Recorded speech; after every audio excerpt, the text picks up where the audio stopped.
land allotted to the tribe of Judah, according to its clans, extended down to the territory of Edom, to the desert of Zin in the extreme south. Their southern boundary started from the bay at the southern end of the Dead Sea, crossed south of Scorpion Pass, continued on to Zin, and went over to the south of Kadesh Barnea. Then it ran past Hezron, up to Adar, and curved round to Kafka. It then passed along to Asmon and joined the Wadi of Egypt, ending at the Mediterranean Sea. This is their southern boundary. The eastern boundary is the Dead Sea as far as the mouth of the Jordan. The northern boundary started from the Bay of the Sea at the mouth of the Jordan, went up to Beth Hogla, and continued north of Beth Araba to the stone of Bohan, son of Reuben. The boundary then went up to Debir from the valley of Achor, and turned north to Gilgal, which faces the pass of Adamim, south of the gorge. It continued along to the waters of En-Shemesh, and came out at En-Rogel.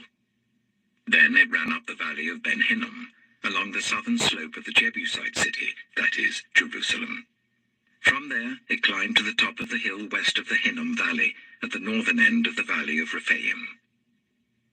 From the hilltop, the boundary headed towards the spring of the waters of Nephtoah, came out of the towns of Mount Ephron, and went down towards Beala, that is, Kiriath Jearim. Then it curved westward from Beala to Mount Seir, ran along the northern slope of Mount Jearim, that is, Kesalon, continued down to Beth Shemesh, and crossed to Timnah. It went to the northern slope of Ekron, turned towards Shikkeron, passed along to Mount Beala, and reached Jabneel. The boundary ended at the sea. The western boundary is the coastline of the Mediterranean Sea. These are the boundaries around the people of Judah by their clans.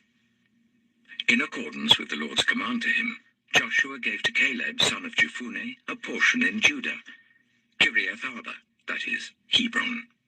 Arba was the forefather of Anak. From Hebron, Caleb drove out the 3 Anakites, Shishai, Ahiman, and Talmai, the sons of Anak. From there he marched against the people living in Debir, formerly called Kiriath Sephir. And Caleb said, I will give my daughter Aksah in marriage to the man who attacks and captures Kiriath Sephir. Othniel, son of Kenaz, Caleb's brother, took it. So Caleb gave his daughter Aksah to him in marriage. One day when she came to Othniel, she urged him to ask her father for a field. When she got off her donkey, Caleb asked her, What can I do for you? She replied, Do me a special favor. Since you have given me land in the Negev, give me also springs of water. So Caleb gave her the upper and lower springs. This is the inheritance of the tribe of Judah, according to its clans. The southernmost towns of the tribe of Judah in the Negev towards the boundary of Edom were Kabzeel, Eder, Jagar, Kaina, Dimona, Adada, Kedesh, Hazor, Ithnan, Ziph, Telem, Bealoth, Hazor Hadattah, Karioth Hezron, that is Hazor, Ammon, Shema, Malada, Hazar-Gada, Heshmon, Beth Pelet, Hazar Shual, Beersheba, Baiziothia, Baalah, Lethem, Ezem, El Tolad, Kizel, Hormah, Ziklag, Madmana, Sansana, Lebaoth, Shilhim, Ain, and Rimmon, a total of 29 towns and their villages. In the western foothills, Eshtaol, Zorah, Ashna, Zanoah, and Ganim, Tapua, Enam, Jarmuth, Adullam, Soko, Asika, Shearaim, Adithaim, and Gedera, or Gederothaim, 14 towns and their villages. Zenan, Hadashah, Migdal-Gad, Delian, Mizpah, Joktheel, Lachish, Bozkath, Eglon, Kabon, Lamas, Kitlish, Gederoth, Beth-Dagon, Neamah, and Makkedah, 16 towns and their villages. Libnah, Ether, Ashan, Iptha, Ashna, Nizib, Keilah, Aksib, and Marisha, 9 towns and their villages. Ekron, with its surrounding settlements and villages, west of Ekron, all that were in the vicinity of Ashdod, together with their villages. Ashdod, its surrounding settlements and villages, and Gaza, its settlements and villages as far as the Wadi of Egypt and the coastline of the Mediterranean Sea. In the hill country, Shemi, Jetta, Soka, Dana, Kiriath Sana, that is Dibir, Anab, Eshtemo, Ainim, Goshan, Holon, and Gilo, 11 towns and their villages. Arab, Duma, Ishan, Janim, Beth Tapua, Afika, Hamta, Kiriath Arba, that is Hebron, and Zior, 9 towns and their villages.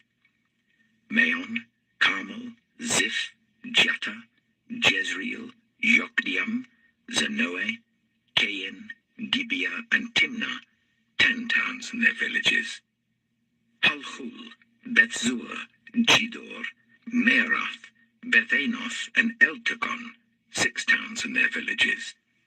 Kiriath Baal, that is Kiriath Jearim, and Rabbah, 2 towns and their villages. In the wilderness, Beth Araba, Midin, Sikika, Nibshan, the city of Salt, and En-Gedi, 6 towns and their villages. Judah could not dislodge the Jebusites who were living in Jerusalem. To this day, the Jebusites live there with the people of Judah. Joshua chapter 16. The land allotted to Joseph began at the Jordan east of the springs of Jericho, and went up from there through the desert into the hill country of Bethel. It went on from Bethel, that is, Luz, crossed over to the territory of the Archites in Ataroth, descended westwards to the territory of the Japhletites as far as the region of Lower Beth-horon, and on to Gezer, ending at the Mediterranean Sea. So Manasseh and Ephraim, the descendants of Joseph, received their inheritance. This was the territory of Ephraim according to its clans. The boundary of their inheritance went from Ataroth Ada in the east to Upper Beth-horon and continued to the Mediterranean Sea. From Mikmethath on the north, it curved eastward to Teanath Shiloh, passing by it to Genoa on the east. Then it went down from Genoa to Ataroth and Nearah, touched Jericho, and came out of the Jordan. From Tapua, the border went west to the Keah ravine and ended at the Mediterranean Sea. This was the inheritance of the tribe of the Ephraimites, according to its clans. It also included all the towns and their villages that were set aside for the Ephraimites within the inheritance of the Manassites. They did not dislodge the Canaanites living in Gezer. To this day, the Canaanites live among the people of Ephraim, but are required to do forced labor.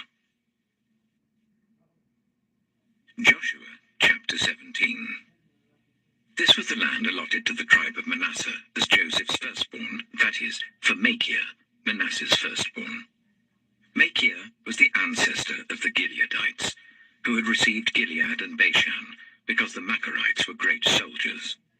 So this land was allotted to the rest of the people of Manasseh.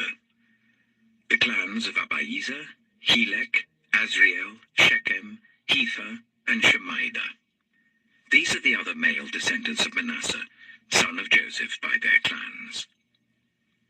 Now Zelophehad, son of Hepher, the son of Gilead, the son of Machir, the son of Manasseh, had no sons but only daughters, whose names were Mahlah, Noah, Hoglah, Milcah, and Tirzah. They went to Eleazar the priest, Joshua son of Nun, and the leaders, and said, "The Lord commanded Moses to give us an inheritance amongst our relatives." So Joshua gave them an inheritance along with the brothers of their father, according to the Lord's command. Manasseh's share consisted of 10 tracts of land, besides Gilead and Bashan east of the Jordan, because the daughters of the tribe of Manasseh received an inheritance among the sons. The land of Gilead belonged to the rest of the descendants of Manasseh. The territory of Manasseh extended from Asher to Mikmethath east of Shechem. The boundary ran southward from there to include the people living at En-Tapua. Manasseh had the land of Tapua, but Tapua itself on the boundary of Manasseh belonged to the Ephraimites. Then the boundary continued south to the Keah ravine. There were towns belonging to Ephraim lying among the towns of Manasseh, But the boundary of Manasseh was the northern side of the ravine and ended at the Mediterranean Sea. On the south, the land belonged to Ephraim. On the north, to Manasseh. The territory of Manasseh reached the Mediterranean Sea and bordered Asher on the north and Issachar on the east. Within Issachar and Asher, Manasseh also had Bethshan, Ibleam, and the people of Dor, Endor, Taanach, and Megiddo, together with their surrounding settlements. The third in the list is Naphoth. Yet the Manassites were not able to occupy these towns, for the Canaanites were determined to live in that region. However, when the Israelites grew stronger, they subjected the Canaanites to forced labor, but did not drive them out completely. The people of Joseph said to Joshua, "Why have you allotted us only one portion of land and one share for an inheritance? We are a numerous people, and the Lord has blessed us abundantly." "If you are so numerous," Joshua answered, "and if the hill country of Ephraim is too small for you, go up into the forest and clear land for yourselves, there in the land of the Perizzites and Rephaites." The people of Joseph replied, "The hill country is not enough for us, and all the Canaanites who live in the plain have chariots fitted with iron, both those in Bethshan and its settlements and those in the valley of Jezreel." But Joshua said to the tribes of Joseph, to Ephraim and Manasseh, "You are numerous and very powerful. You will have not only one portion of land allotted to you, but the forested hill country as well. Clear it, and its farthest limits will be yours. Though the Canaanites have chariots fitted with iron, and though they are strong, you can drive them out." Joshua chapter 18. The whole assembly of the Israelites gathered at Shiloh and set up the tent of meeting there. The country was brought under their control, but there were still 7 Israelite tribes who had not yet received their inheritance. So Joshua said to the Israelites, "How long will you wait before you begin to take possession of the land that the Lord, the God of your ancestors, has given you? Appoint 3 men from each tribe. I will send them out to make a survey of the land and to write a description of it according to the inheritance of each. Then they will return to me. You are to divide the land into 7 parts. Judah is to remain in its territory on the south, and the tribes of Joseph in their territory on the north. After you have written descriptions of the 7 parts of the land, bring them here to me, and I will cast lots for you in the presence of the Lord our God. The Levites, however, do not get a portion among you, because the priestly service of the Lord is their inheritance. And Gad, Reuben, and the half-tribe of Manasseh have already received their inheritance on the east side of the Jordan. Moses, the servant of the Lord, gave it to them. As the men started on their way to map out the land, Joshua instructed them, "Go and make a survey of the land and write a description of it. Then return to me, and I will cast lots for you here at Shiloh in the presence of the Lord." So the men left and went through the land. They wrote its description on a scroll, town by town, in 7 parts, and returned to Joshua in the camp at Shiloh. Joshua then cast lots for them in Shiloh in the presence of the Lord, and there he distributed the land to the Israelites, according to their tribal divisions. The first lot came up for the tribe of Benjamin according to its clans.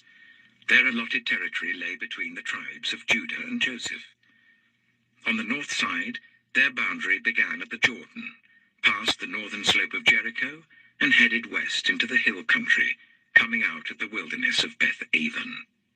From there it crossed to the south slope of Luz, that is Bethel, and went down to Ataroth-adah, on the hill south of Lower Beth-horon. From the hill facing Beth-horon on the south, the boundary turned south along the western side, and came out at Kiriath-baal, that is Kiriath-jearim, a town of the people of Judah. This was the western side. The southern side began at the outskirts of Kiriath-jearim on the west, and the boundary came out at the spring of the waters of Nephtoah. The boundary went down to the foot of the hill facing the valley of Ben-Hinnom, north of the valley of Rephaim. It continued down the Hinnom Valley along the southern slope of the Jebusite city, and so to En-rogel. It then curved north, went to En-shemesh, continued to Geliloth, which faces the pass of Adumim, and ran down to the stone of Bohan son of Reuben. It continued to the northern slope of Beth Arabah, and on down into the Arabah.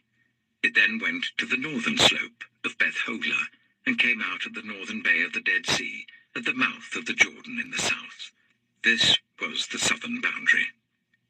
The Jordan formed the boundary on the eastern side. These were the boundaries that marked out the inheritance of the clans of Benjamin on all sides. The tribe of Benjamin, according to its clans, had the following cities: Jericho, Beth Hogla, Emek Keziz, Beth Arabah, Zimaraim, Bethel, Avim, Para, Ophrah, Kepha Ammoni, Ophni, and Jeba, 12 towns and their villages. Gibeon, Ramah, Beeroth, Mizpah, Kephirah, Mozah, Rechem, Urpiel, Tarala, Zela, Haeleph, the Jebusite city that is Jerusalem, Gibeah, and Kiriath, 14 towns and their villages. This was the inheritance of Benjamin for its clans. Joshua chapter 19. The second lot came out for the tribe of Simeon according to its clans. Their inheritance lay within the territory of Judah. It included Beersheba or Sheba, Meleda, Hazashuel, Bala, Itzem, Eltolad, Bethel, Hormah, Ziklag, Beth Markaboth, Hazasusa, Beth Lebaoth, and Sharuhen, 13 towns and their villages. Ain, Rimmon, Ether, and Ashon, 4 towns and their villages, and all the villages around these towns as far as Baalath-Beer, Ramah in the Negev. This was the inheritance of the tribe of the Simeonites according to its clans. The inheritance of the Simeonites was taken from the share of Judah, because Judah's portion was more than they needed. So the Simeonites received their inheritance within the territory of Judah. The third lot came up for Zebulun according to its clans. The boundary of their inheritance went as far as Sarid. Going west, it ran to Maralah, touched Jabesheth, and extended to the ravine near Jokneam. It turned east from Sarid towards the sunrise to the territory of Kisloth-Tabor, and went on to Dabarath, and up to Japhiah. Then it continued eastward to Gath-Hepher and Eth-Kazin. It came out at Rimmon and turned towards Nia. There the boundary went round on the north to Hanathon, and ended at the valley of Iptha-El. Included were Katath, Nahalal, Shimron, Idalah, and Bethlehem. There were 12 towns and their villages. These towns and their villages were the inheritance of Zebulun according to its clans. The fourth lot came out for Issachar according to its clans. Their territory included Jezreel, Kesaloth, Shunem, Hapharaim, Shion, Anharath, Rabbith, Kishion, Ebeth, Remeth, Enganim, Enhada, and Beth Pazeth. The boundary touched Tabor, Shahazuma, and Beth Shemesh, and ended at the Jordan. There were 16 towns and their villages. These towns and their villages were the inheritance of the tribe of Issachar according to its clans. The fifth lot came out for the tribe of Asher according to its clans. Their territory included Helkath, Halai, Beaton, Akshaph, Alamelech, Amad, and Mishal. On the west, the boundary touched Carmel and Shihor-Libnath. It then turned east towards Beth-Dagon, touched Zebulun and the valley of Iptha-El, and went north to Beth-Emek and Nahil, passing Kabul on the left. It went to Abdon, Rehob, Hammon, and Kana, as far as Greater Sidon. The boundary then turned back towards Ramah, and went to the fortified city of Tyre, turned towards Hussah, and came out of the Mediterranean Sea in the region of Akzib, Amma, Aphek, and Rehob. There were 22 towns and their villages. These towns and their villages were the inheritance of the tribe of Asher according to its clans. The sixth lot came out for Naphtali according to its clans. Their boundary went from Heleph and the large tree at Zeananim, passing Adami Nekeb and Jabneel to Lakam, and ending at the Jordan. The boundary ran west through Aznoth Tabor and came out at Hukkok. It touched Zebulun on the south, Asher on the west, and the Jordan on the east. The fortified cities were Ziddim, Zer, Hamath, Rakath, Kinnereth, Adama, Ramah, Hazor, Kedesh, Edrei, En-Hazor, Iron, Migdal-El, Horem, Beth-Anath, and Beth-Shemesh. There were 19 towns and their villages. These towns and their villages were the inheritance of the tribe of Naphtali according to its clans. The seventh lot came out for the tribe of Dan according to its clans. The territory of their inheritance included Zorah, Eshtaol, Shemesh, Shealabin, Ajalon, Ithla, Elon, Timnah, Ekron, Elteke, Gibbethon, Baalath, Jehud, Bene-Berak, Gath-Rimmon, Mijakon, and Rakon, with the area facing Joppa. When the territory of the Danites was lost to them, they went up and attacked Leshem, took it, put it to the sword, and occupied it. They settled in Leshem and named it Dan after their ancestor. These towns and their villages were the inheritance of the tribe of Dan according to its clans. When they had finished dividing the land into its allotted portions, the Israelites gave Joshua son of Nun an inheritance among them, as the Lord had commanded. They gave him the town he asked for, Timnath-Serah, in the hill country of Ephraim. And he built up the town and settled there. These are the territories that Eleazar the priest, Joshua son of Nun, and the heads of the tribal clans of Israel assigned by lot at Shiloh in the presence of the Lord at the entrance to the tent of meeting. And so they finished dividing the land. Joshua chapter 20. Then the Lord said to Joshua, "Tell the Israelites to designate the cities of refuge, as I instructed you through Moses, so that anyone who kills a person accidentally and unintentionally may flee there and find protection from the avenger of blood. When they flee to one of these cities, they are to stand in the entrance of the city gate and state their case before the elders of that city. Then the elders are to admit the fugitive into their city and provide a place to live among them. If the avenger of blood comes in pursuit, the elders must not surrender the fugitive, because the fugitive killed their neighbor unintentionally and without malice aforethought.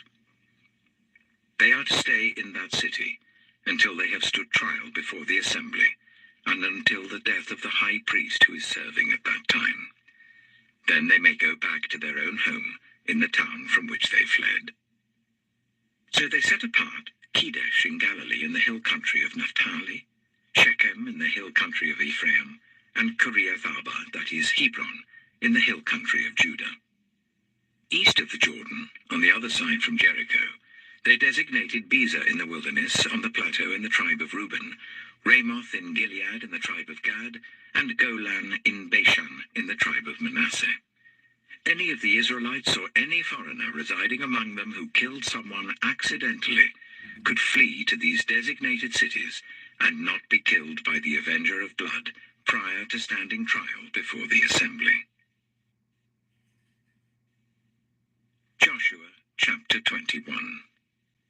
Now the family heads of the Levites approached Eleazar the priest, Joshua son of Nun, and the heads of the other tribal families of Israel at Shiloh in Canaan, and said to them, "The Lord commanded through Moses that you give us towns to live in with pasture lands for our livestock." So, as the Lord had commanded, the Israelites gave the Levites the following towns and pasture lands out of their own inheritance. The first lot came out for the Kohathites according to their clans. The Levites, who were descendants of Aaron the priest, were allotted 13 towns from the tribes of Judah, Simeon, and Benjamin. The rest of Kohath's descendants were allotted 10 towns from the clans of the tribes of Ephraim, Dan, and half of Manasseh. The descendants of Gershon were allotted 13 towns from the clans of the tribes of Issachar, Asher, Naphtali, and the half-tribe of Manasseh in Bashan. The descendants of Merari, according to their clans, received 12 towns from the tribes of Reuben, Gad, and Zebulun. So the Israelites allotted to the Levites these towns and their pasture lands, as the Lord had commanded through Moses. From the tribes of Judah and Simeon, they allotted the following towns by name. These towns were assigned to the descendants of Aaron, who were from the Kohathite clans of the Levites, because the first lot fell to them. They gave them Kiriath Arba, that is, Hebron, with its surrounding pasture land in the hill country of Judah. Arba was the forefather of Anak. But the fields and villages around the city they had given to Caleb, son of Jephunneh, as his possession. So, to the descendants of Aaron the priest, they gave Hebron, a city of refuge for one accused of murder, Libnah, Jattir, Eshtemoa, Holon, Debir, Ain, Jatta, and Beth-Shemesh, together with their pasture lands. 9 towns from these 2 tribes. And from the tribe of Benjamin, they gave them Gibeon, Geba, Anathoth, and Almon, together with their pasture lands. 4 towns. The total number of towns for the priests, the descendants of Aaron, came to 13, together with their pasture lands. The rest of the Kohathite clans of the Levites were allotted towns from the tribe of Ephraim. In the hill country of Ephraim, they were given Shechem, a city of refuge for one accused of murder, and Giza, Kibzaim, and Beth-horon, together with their pasture lands. 4 towns. Also, from the tribe of Dan, they received Eltekeh, Gibbethon, Ajalon, and Gathrimmon, together with their pasture lands. 4 towns. From half the tribe of Manasseh they received Taanach and Gathrimmon, together with their pasture lands. 2 towns. All these 10 towns and their pasture lands were given to the rest of the Kohathite clans. The Levite clans of the Gershonites were given, from the half-tribe of Manasseh, Golan in Bashan, a city of refuge for one accused of murder, and Be-Eshtaroth, together with their pasture lands. 2 towns. From the tribe of Issachar, Kishion, Daberath, Jarmuth, and En-Ganim, together with their pasture lands. 4 towns. From the tribe of Asher, Mishal, Abdon, Helkath, and Rehob, together with their pasture lands. 4 towns. From the tribe of Naphtali, Kedesh in Galilee, a city of refuge for one accused of murder, Hamoth-dor and Kartan, together with their pasture lands. 3 towns. The total number of towns of the Gershonite clans came to 13, together with their pasture lands. The Merarite clans, the rest of the Levites, were given from the tribe of Zebulun, Jokneam, Karta, Dimnah, and Nahalal, together with their pasture lands. 4 towns. From the tribe of Reuben, Bezer, Jehaz, Kedemoth, and Mephaath, together with their pasture lands. 4 towns. From the tribe of Gad, Ramoth in Gilead, a city of refuge for one accused of murder, Mahanaim, Heshbon, and Jazer, together with their pasture lands. 4 towns in all. The total number of towns allotted to the Merarite clans, who were the rest of the Levites, came to 12. The towns of the Levites in the territory held by the Israelites were 48 in all, together with their pasture lands. Each of these towns had pasture lands surrounding it. This was true for all these towns. So the Lord gave Israel all the land he had sworn to give their ancestors, and they took possession of it and settled there. The Lord gave them rest on every side, just as he had sworn to their ancestors. Not one of their enemies withstood them. The Lord gave all their enemies into their hands. Not one of all the Lord's good promises to Israel failed. Every one was fulfilled. Joshua chapter 22. Then Joshua summoned the Reubenites, the Gadites, and the half-tribe of Manasseh, and said to them, "You have done all that Moses, the servant of the Lord, commanded, and you have obeyed me in everything I commanded. For a long time now, to this very day, you have not deserted your fellow Israelites, but have carried out the mission the Lord your God gave you. Now that the Lord your God has given them rest as he promised, Return to your homes in the land that Moses the servant of the Lord gave you on the other side of the Jordan. But be very careful to keep the commandment and the law that Moses the servant of the Lord gave you.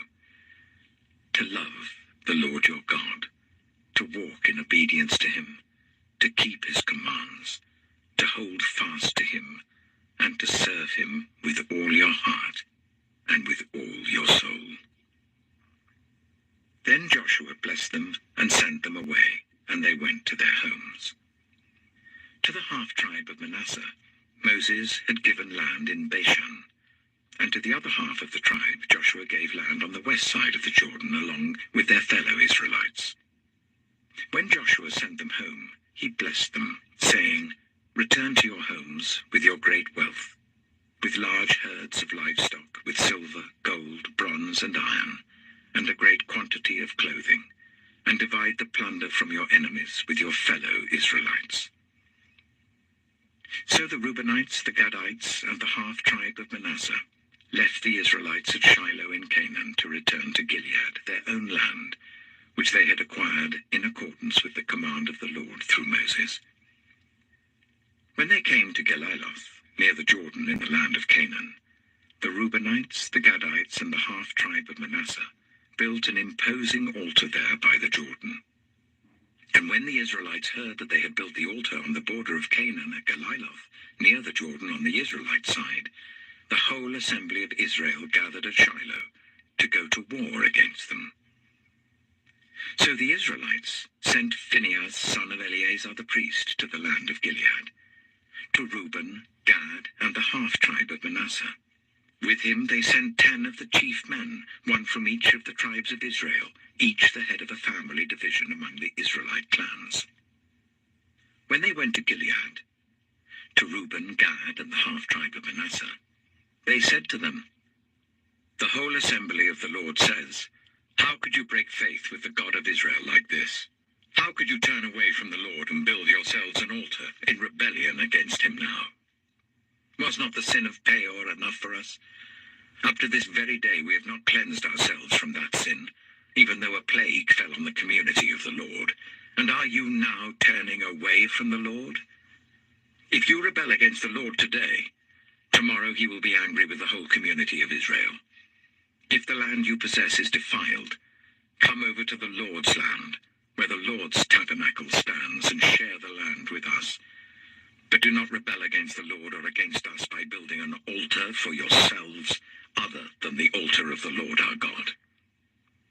When Achan, son of Zerah, was unfaithful in regard to the devoted things, did not wrath come on the whole community of Israel? He was not the only one who died for his sin.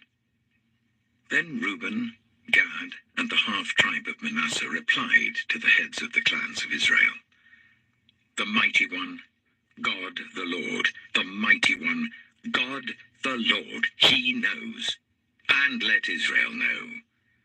If this has been in rebellion or disobedience to the Lord, do not spare us this day. If we have built our own altar to turn away from the Lord and to offer burnt offerings and grain offerings, or to sacrifice fellowship offerings on it, may the Lord himself call us to account. No, we did it for fear that someday your descendants might say to ours, What do you have to do with the Lord, the God of Israel? The Lord has made the Jordan a boundary between us and you Reubenites and Gadites. You have no share in the Lord. So your descendants might cause ours to stop fearing the Lord. That is why we said, Let us get ready and build an altar, but not for burnt offerings or sacrifices. On the contrary, it is to be a witness between us and you and the generations that follow, that we will worship the Lord at his sanctuary with our burnt offerings, sacrifices, and fellowship offerings. Then in the future, your descendants will not be able to say to ours, You have no share in the Lord. And we said, If they will say this to us, or to our descendants, we will answer, Look at the replica of the Lord's altar, which our ancestors built, not for burnt offering sacrifices, but as a witness between us and you. Far be it from us to rebel rebel against the Lord and turn away from him today by building an altar for burnt offerings, grain offerings, and sacrifices, other than the altar of the Lord our God that stands before his tabernacle. When Phinehas, the priest, and the leaders of the community, the heads of the clans of the Israelites, heard what Reuben, Gad, and Manasseh had to say, they were pleased. And Phinehas, son of Eleazar the priest, said to Reuben, Gad, and Manasseh, today we know that the Lord is with us, because you have not been unfaithful to the Lord in this matter. Now you have rescued the Israelites from the Lord's hand. Then Phinehas, son of Eleazar the priest, and the leaders returned to Canaan from their meeting with the Reubenites and Gadites in Gilead, and reported to the Israelites. They were glad to hear the report and praised God, and they talked no more about going to war against them to devastate the country where the Reubenites and the Gadites lived. And the Reubenites and the Gadites gave the altar this name: a witness between us that the Lord is God. Joshua chapter 23. After a long time had passed, and the Lord had given Israel rest from all their enemies around them, Joshua, by then a very old man, summoned all Israel, their elders, leaders, judges, and officials, and said to them, I am very old. You yourselves have seen everything the Lord your God has done to all these nations for your sake. It was the Lord your God who fought for you. Remember how I have allotted as an inheritance for your tribes all the land of the nations that remain, the nations I conquered, between the Jordan and the Mediterranean Sea in the west. The Lord your God himself will push them out for your sake. He will drive them out before you, and you will take possession of their land, as the Lord your God promised you. Be very strong. Be careful to obey all that is written in the book of the law of Moses, without turning aside to the right or to the left. Do not associate with these nations that remain among you. Do not invoke the names of their gods or swear by them. You must not serve them or bow down to them. But you are to hold fast to the Lord your God as you have until now. The Lord has driven out before you great and powerful nations. To this day no one has been able to withstand you. One of you routs 1,000, because the Lord your God fights for you just as he promised. So be very careful to love the Lord your God. But if you turn away and ally yourselves with the survivors of these nations that remain among you, and if you intermarry with them and associate with them, then you may be sure that the Lord your God will no longer drive out these nations before you. Instead, they will become snares and traps for you, whips on your backs and thorns in your eyes, until you perish from this good land which the Lord your God has given you. Now I am about to go the way of all the earth. You know with all your heart and soul that not one of all the good promises the Lord your God gave you has failed. Every promise has been fulfilled. Not one has failed. But just as all the good things the Lord your God has promised you have come to you, so he will bring on you all the evil things he has threatened, until the Lord your God has destroyed you from this good land he has given you. If you violate the covenant of the Lord your God which he commanded you, and go and serve other gods and bow down to them, the Lord's anger will burn against you, and you will quickly perish from the good land he has given you. Joshua chapter 24. Then Joshua assembled all the tribes of Israel at Shechem. He summoned the elders, leaders, judges, and officials of Israel, and they presented themselves before God. Joshua said to all the people, "This is what the Lord, the God of Israel, says. Long ago, your ancestors, including Terah, the father of Abraham and Nahor, lived beyond the river Euphrates and worshipped other gods. But I took your father Abraham from the land beyond the Euphrates, and led him throughout Canaan, and gave him many descendants. I gave him Isaac, and to Isaac I gave Jacob and Esau. I assigned the hill country of Seir to Esau, but Jacob and his family went down to Egypt. Then I sent Moses and Aaron, and I afflicted the Egyptians by what I did there, and I brought you out.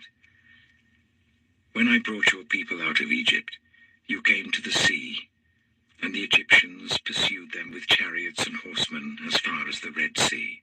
But they cried to the Lord for help, and he put darkness between you and the Egyptians. He brought the sea over them and covered them. You saw with your own eyes what I did to the Egyptians. Then you lived in the wilderness for a long time. I brought you to the land of the Amorites who lived east of the Jordan. They fought against you, but I gave them into your hands. I destroyed them from before you, and you took possession of their land. When Balak, son of Zippor, the king of Moab, prepared to fight against Israel, he sent for Balaam, son of Beor, to put a curse on you. But I would not listen to Balaam, so he blessed you again and again, and I delivered you out of his hand. Then you crossed the Jordan and came to Jericho. The citizens of Jericho fought against you, as did also the Amorites, Perizzites, Canaanites, Hittites, Girgashites, Hivites, and Jebusites. But I gave them into your hands. I sent the hornet ahead of you, which drove them out before you, also the 2 Amorite kings. You did not do it with your own sword and bow. So I gave you a land on which you did not toil, and cities you did not build, and you live in them and eat from vineyards and olive groves that you did not plant. Now fear the Lord, and serve him with all faithfulness. Throw away the gods your ancestors worshipped beyond the river Euphrates and in Egypt, and serve the Lord. But if serving the Lord seems undesirable to you, then choose for yourselves this day whom you will serve, whether the gods your ancestors served beyond the Euphrates, or the gods of the Amorites in whose land you are living. But as for me and my household, we will serve the Lord.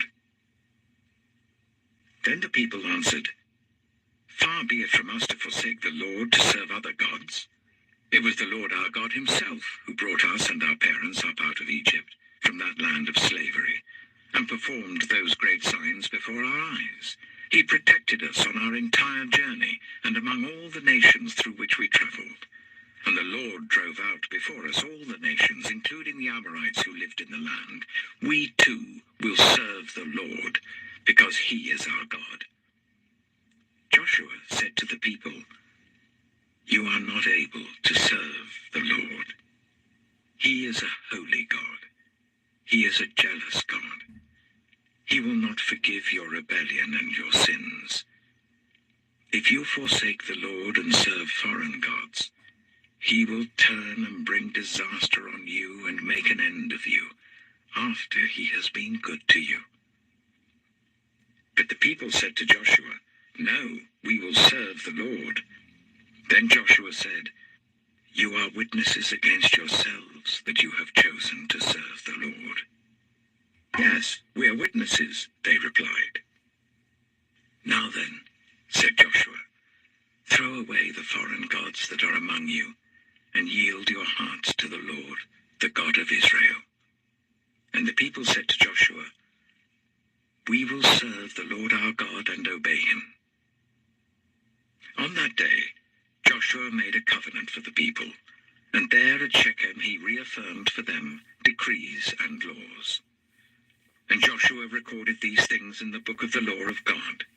Then he took a large stone and set it up there under the oak near the holy place of the Lord. See, he said to all the people, this stone will be a witness against us. It has heard all the words the Lord has said to us. It will be a witness against you if you are untrue to your God." Then Joshua dismissed the people, each to their own inheritance. After these things, Joshua, son of Nun, the servant of the Lord, died at the age of 110. And they buried him in the land of his inheritance, at Timnath-Serah, in the hill country of Ephraim, north of Mount Gaash. Israel served the Lord throughout the lifetime of Joshua and of the elders who outlived him and who had experienced everything the Lord had done for Israel. And Joseph's bones, which the Israelites had brought up from Egypt, were buried at Shechem in the tract of land that Jacob bought for 100 pieces of silver from the sons of Hamor, the father of Shechem. This became the inheritance of Joseph's descendants. And Eleazar, son of Aaron, died and was buried at Gibeah, which had been allotted to his son Phinehas in the hill country of Ephraim. The Book of Judges. Judges chapter 1. After the death of Joshua, the Israelites asked the Lord, "Who of us is to go up first to fight against the Canaanites?" The Lord answered, "Judah shall go up. I have given the land into their hands." The men of Judah then said to the Simeonites, their fellow Israelites, "Come up with us into the territory allotted to us, to fight against the Canaanites. We in turn will go with you into yours." So the Simeonites went with them. When Judah attacked, the Lord gave the Canaanites and Perizzites into their hands, and they struck down 10,000 men at Bezek. It was there that they found Adoni-Bezek and fought against him, putting to rout the Canaanites and Perizzites. Adoni-Bezek fled, but they chased him and caught him, and cut off his thumbs and big toes. Then Adoni-Bezek said, 70 kings with their thumbs and big toes cut off have picked up scraps under my table. Now God has paid me back for what I did to them." They brought him to Jerusalem, and he died there. The men of Judah attacked Jerusalem also, and took it. They put the city to the sword and set it on fire. After that, Judah went down to fight against the Canaanites living in the hill country, the Negev and the western foothills. They advanced against the Canaanites living in Hebron, formerly called Kiriath-Arba, and defeated Sheshai, Ahiman, and Talmai. From there they advanced against the people living in Debir, formerly called Kiriath-Sepher. And Caleb said, "I will give my daughter Aksah in marriage to the man who attacks and captures Kiriath-Sepher." Othniel, son of Kenaz, Caleb's younger brother, took it. So Caleb gave his daughter Aksah to him in marriage. One day, when she came to Othniel, she urged him to ask her father for a field. When she got off her donkey, Caleb asked her, "What can I do for you?" She replied, "Do me a special favor. Since you have given me the land in the Negev, give me also springs of water." So Caleb gave her the upper and lower springs. The descendants of Moses' father-in-law, the Kenite, went up from the city of palms with the people of Judah to live among the inhabitants of the desert of Judah in the Negev near Arad. Then the men of Judah went with the Simeonites, their fellow Israelites, and attacked the Canaanites living in Zephath, and they totally destroyed the city. Therefore it was called Hormah. Judah also took Gaza, Ashkelon, and Ekron, each city with its territory. The Lord was with the men of Judah. They took possession of the hill country, but they were unable to drive the people from the plains because they had chariots fitted with iron. As Moses had promised, Hebron was given to Caleb, who drove from it the 3 sons of Anak. The Benjaminites, however, did not drive out the Jebusites, who were living in Jerusalem. To this day, the Jebusites live there with the Benjaminites. Now the tribes of Joseph attacked Bethel, and the Lord was with them. When they sent men to spy out Bethel, formerly called Luz, the spies saw a man come out of the city, and they said to him, "Show Show us how to get into the city, and we will see that you are treated well." So he showed them, and they put the city to the sword, but spared the man and his whole family. He then went to the land of the Hittites, where he built a city, and called it Luz, which is its name to this day.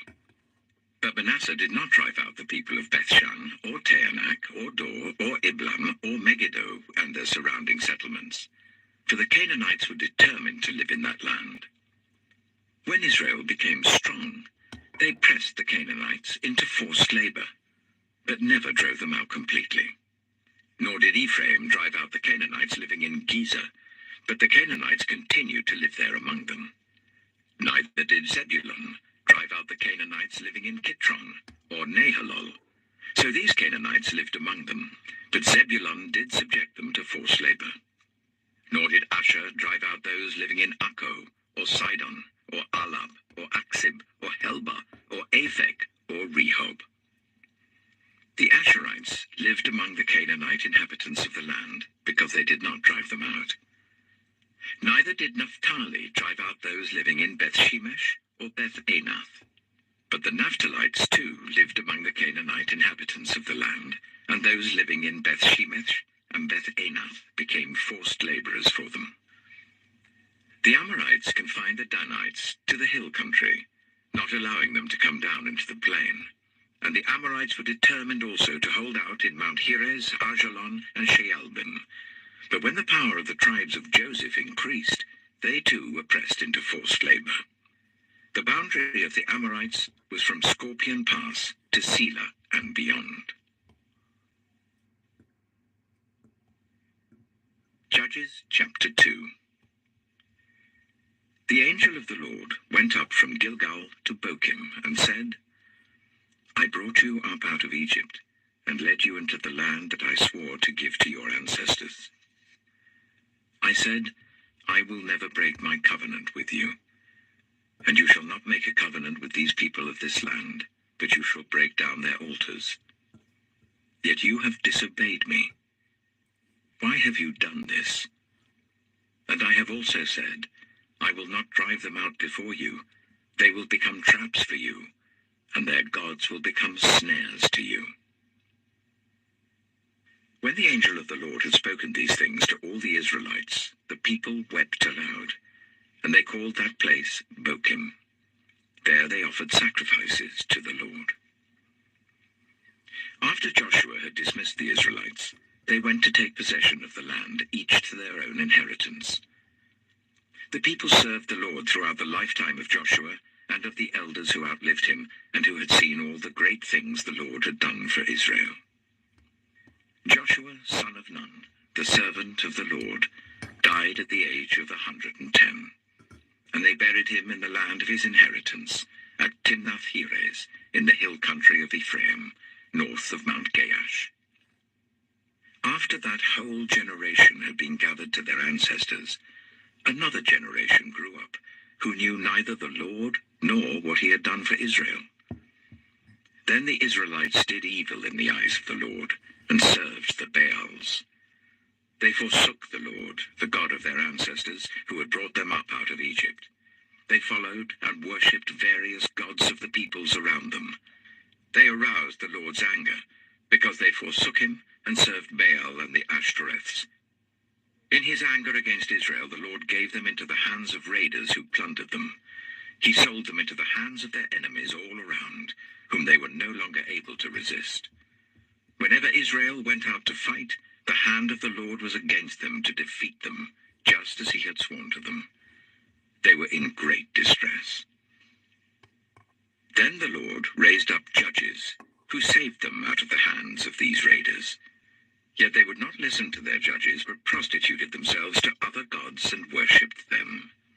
They quickly turned from the ways of their ancestors, who had been obedient to the Lord's commands. Whenever the Lord raised up a judge for them, he was with the judge and saved them out of the hands of their enemies, as long as the judge lived. For the Lord relented because of their groaning under those who oppressed and afflicted them.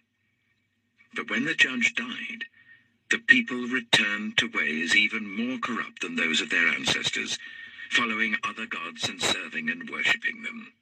They refused to give up their evil practices and stubborn ways. Therefore the Lord was very angry with Israel and said, "Because this nation has violated the covenant I ordained for their ancestors and has not listened to me, I will no longer drive out before them any of the nations Joshua left when he died. I will use them to test Israel and see whether they will keep the way of the Lord and walk in it as their ancestors did." The Lord had allowed those nations to remain. He did not drive them out at once by giving them into the hands of Joshua. Judges chapter 3. These are the nations the Lord left to test all those Israelites who had not experienced any of the wars in Canaan. He did this only to teach warfare to the descendants of the Israelites who had not had previous battle experience.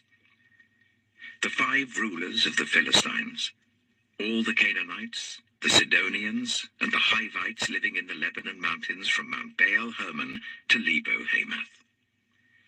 They were left to test the Israelites, to see whether they would obey the Lord's commands which he had given their ancestors through Moses. The Israelites lived among the Canaanites, Hittites, Amorites, Perizzites, Hivites, and Jebusites. They took their daughters in marriage and gave their own daughters to their sons, and served their gods. The Israelites did evil in the eyes of the Lord. They forgot the Lord their God, and served the Baals and the Asherahs. The anger of the Lord burned against Israel, so that he sold them into the hands of Cushan-Rishathaim, king of Aram-Naharaim, to whom the Israelites were subject for 8 years. But when they cried out to the Lord, he raised up for them a deliverer, Othniel, son of Kenaz, Caleb's younger brother, who saved them. The Spirit of the Lord came on him, so that he became Israel's judge and went to war.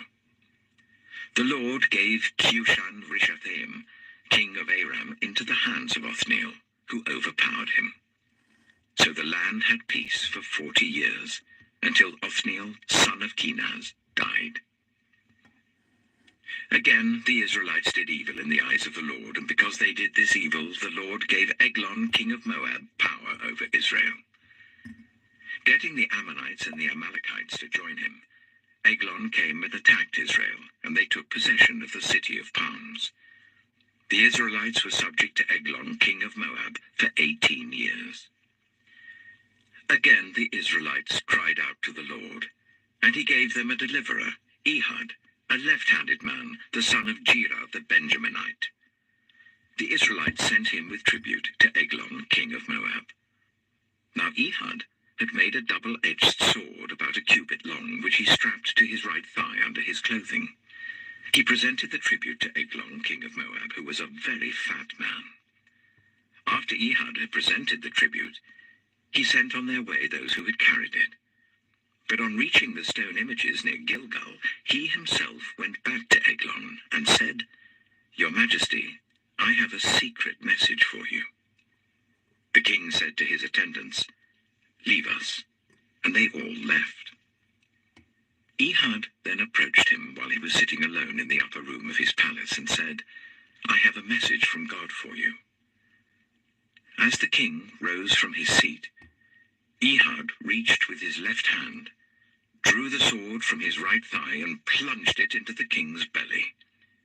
Even the handle sank in after the blade, and his bowels discharged. Ehud did not pull the sword out, and the fat closed in over it. Then Ehud went out to the porch. He shut the doors of the upper room behind him and locked them. After he had gone, the servants came and found the doors of the upper room locked. They said, "He must be relieving himself in the inner room of the palace." They waited to the point of embarrassment, but when he did not open the doors of the room, they took a key and unlocked them. There they saw their lord fallen to the floor, dead. While they waited, Ehud got away. He passed by the stone images and escaped to Seirah. When he arrived there, he blew a trumpet in the hill country of Ephraim, and the Israelites went down with him from the hills, with him leading them. "Follow me," he ordered, "for the Lord has given Moab your enemy into your hands." So they followed him down and took possession of the fords of the Jordan that led to Moab. They allowed no one to cross over. At that time, they struck down about 10,000 Moabites, all vigorous and strong. Not one escaped. That day, Moab was made subject to Israel, and the land had peace for 80 years. After Ehud came Shamgar, son of Anath, who struck down 600 Philistines with an ox goad. He too saved Israel. Judges chapter 4. Again the Israelites did evil in the eyes of the Lord, now that Ehud was dead. So the Lord sold them into the hands of Jabin, king of Canaan, who reigned in Hazor. Sisera, the commander of his army, was based in Harosheth Hagoyim. Because he had 900 chariots fitted with iron and had cruelly oppressed the Israelites for 20 years, they cried to the Lord for help. Now Deborah, a prophet, the wife of Lapidoth, was leading Israel at that time. She held court under the palm of Deborah, between Ramah and Bethel, in the hill country of Ephraim. And the Israelites went up to her to have their disputes decided. She sent for Barak, son of Abinoam, from Kedesh in Naphtali, and said to him, "The Lord, the God of Israel, commands you, go, take with you 10,000 men of Naphtali and Zebulun, and lead them to Mount Tabor. I will lead Sisera, the commander of Jabin's army, with his chariots and his troops, to the river Kishon, and give him into your hands." Barak said to her, "If you go with me, I will go. But if you don't go with me, I won't go." "Certainly I will go with you," said Deborah. "But because of the course you are taking, the honor will not be yours, for the Lord will deliver Sisera into the hands of a woman." So Deborah went with Barak to Kedesh. There Barak summoned Zebulun and Naphtali, and 10,000 men went up under his command. Deborah also went up with him. Now Heber the Kenite had left the other Kenites, the descendants of Hobab, Moses' brother-in-law, and pitched his tent by the great tree in Zaananim near Kedesh. When they told Sisera that Barak, son of Abinoam, had gone up to Mount Tabor, Sisera summoned from Harosheth Hagoyim to the river Kishon all his men and his 900 chariots fitted with iron. Then Deborah said to Barak, "Go, this is the day the Lord has given Sisera into your hands. Has not the Lord gone ahead of you?" So Barak went down Mount Tabor with 10,000 men following him. At Barak's advance, the Lord routed Sisera and all his chariots and army by the sword, and Sisera got down from his chariot and fled on foot. Barak pursued the chariots and army as far as Harosheth Hagoyim, and all Sisera's troops fell by the sword. Not a man was left. Sisera, meanwhile, fled on foot to the tent of Jael, the wife of Heber the Kenite, because there was an alliance between Jabin, king of Hazor, and the family of Heber the Kenite. Jael went out to meet Sisera and said to him, "Come, my lord, come right in, don't be afraid." So he entered her tent, and she covered him with a blanket. "I'm thirsty," he said. "Please give me some water." She opened a skin of milk, gave him a drink, and covered him up. "Stand in the doorway of the tent," he told her. "If someone comes and asks you, 'Is anyone in there?' say no." But Jael, Heber's wife, picked up a tent peg and a hammer, and went quietly to him while he lay fast asleep, exhausted. She drove the peg through his temple into the ground, and he died. Just then, Barak came by in pursuit of Sisera, and Jael went out to meet him. "Come," she said, "I will show you the man you're looking for." So he went in with her, and there lay Sisera with the tent peg through his temple, dead. On that day, God subdued Jabin, king of Canaan, before the Israelites. And the hand of the Israelites pressed harder and harder against Jabin, king of Canaan, until they destroyed him. Judges chapter 5. On that day, Deborah and Barak, son of Abinoam, sang this song. When the princes in Israel take the lead, when the people willingly offer themselves, praise the Lord. Hear this, you kings. Listen, you rulers. I, even I, will sing to the Lord. I will praise the Lord, the God of Israel, in song. When you, Lord, went out from Seir, when you marched from the land of Edom, the earth shook, the heavens poured, the clouds poured down water. The mountains quaked before the Lord, the one of Sinai, before the Lord, the God of Israel. In the days of Shamgar, son of Anath, in the days of Jael, the highways were abandoned, travelers took to winding paths. Villagers in Israel would not fight. They held back until I, Deborah, arose, until I arose, a mother in Israel. God chose new leaders when war came to the city gates, but not a shield or spear was seen among 40,000 in Israel. My heart is with Israel's princes, with the willing volunteers among the people. Praise the Lord.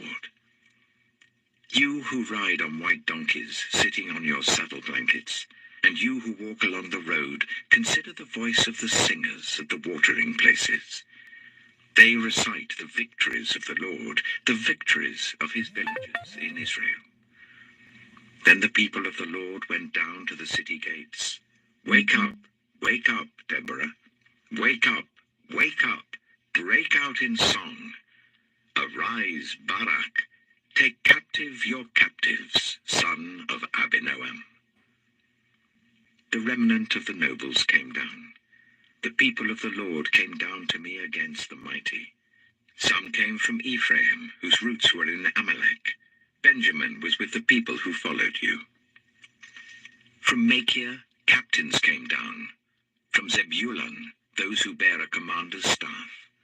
The princes of Issachar were with Deborah. Yes, Issachar was with Barak, sent under his command into the valley. In the districts of Reuben, there was much searching of heart. Why did you stay among the sheepfolds to hear the whistling for the flocks? In the districts of Reuben, there was much searching of heart. Gilead stayed beyond the Jordan. And Dan, why did he linger by the ships? Asher remained on the coast and stayed in his coves. The people of Zebulun risked their very lives. So did Naphtali on the terraced fields. Kings came, they fought. The kings of Canaan fought. At Taanach, by the waters of Megiddo, they took no plunder of silver. From the heavens the stars fought. From their courses they fought against Sisera. The river Kishon swept them away, the age-old river, the river Kishon. March on, my soul, be strong. Then thundered the horses' hooves, galloping, galloping go his mighty steeds. Curse Meroz, said the angel of the Lord, curse its people bitterly, because they did not come to help the Lord against the mighty. Most blessed of women be Jael, the wife of Heber the Kenite, most blessed of tent-dwelling women. He asked for water, and she gave him milk. In a bowl fit for nobles, she brought him curdled milk. Her hand reached for the tent peg, her right hand for the workman's hammer.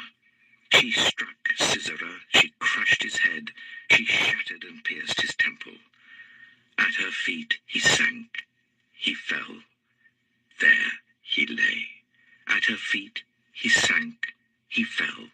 Where he sank, there he fell, dead.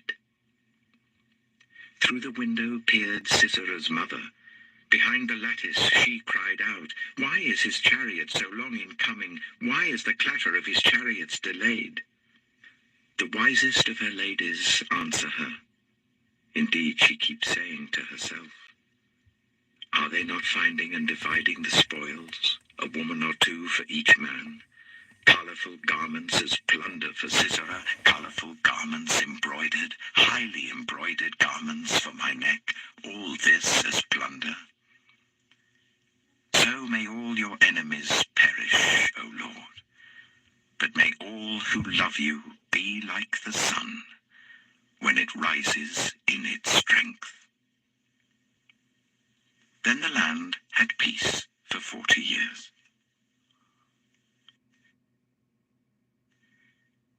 Judges chapter 6.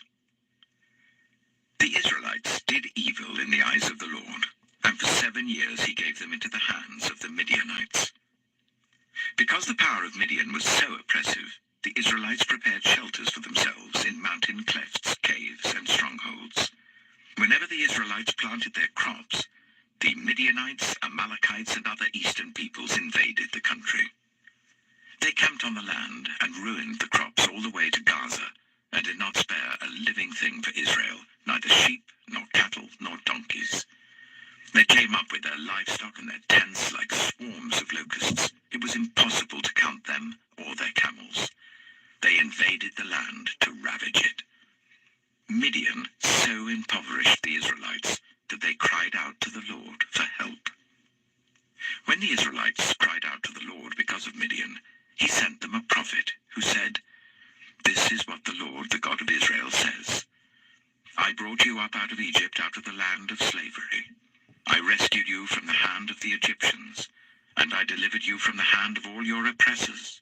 I drove them out before you and gave you their land. I said to you, I am the Lord your God. Do not worship the gods of the Amorites in whose land you live.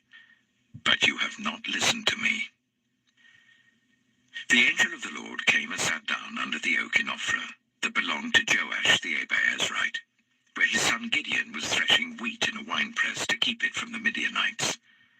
When the angel of the Lord appeared to Gideon, he said, "The Lord is with you, mighty warrior." "Pardon me, my lord," Gideon replied, "but if the Lord is with us, why has all this happened to us? Where are all his wonders that our ancestors told us about when they said, 'Did not the Lord bring us up out of Egypt?'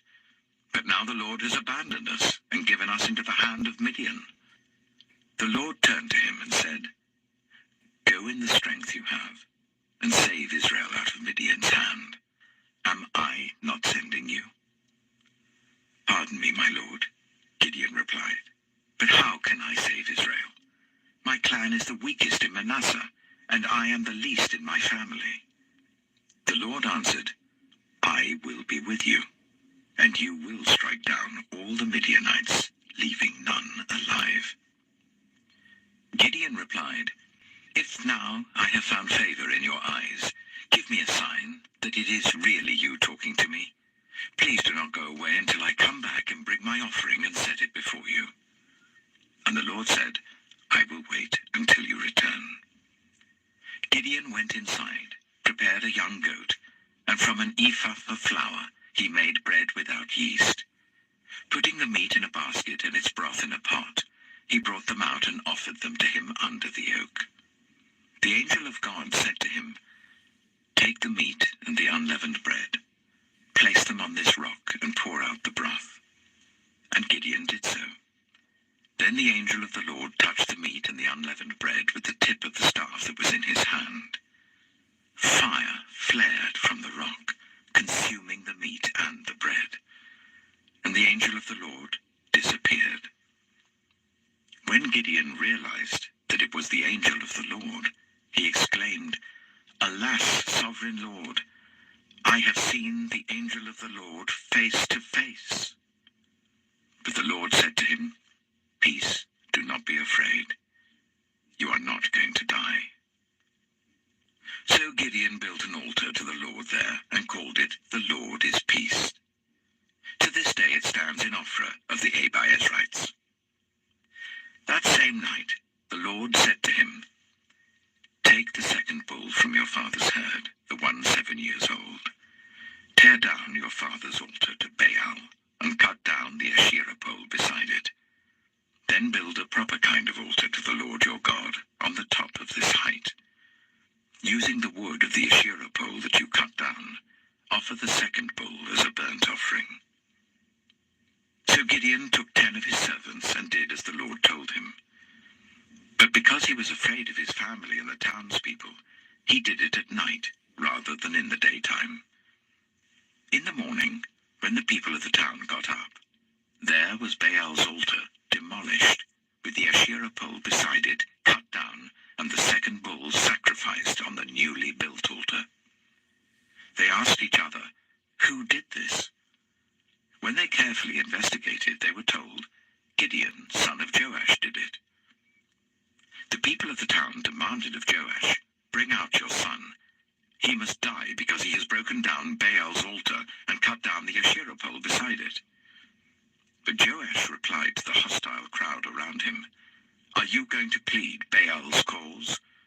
Are you trying to save him?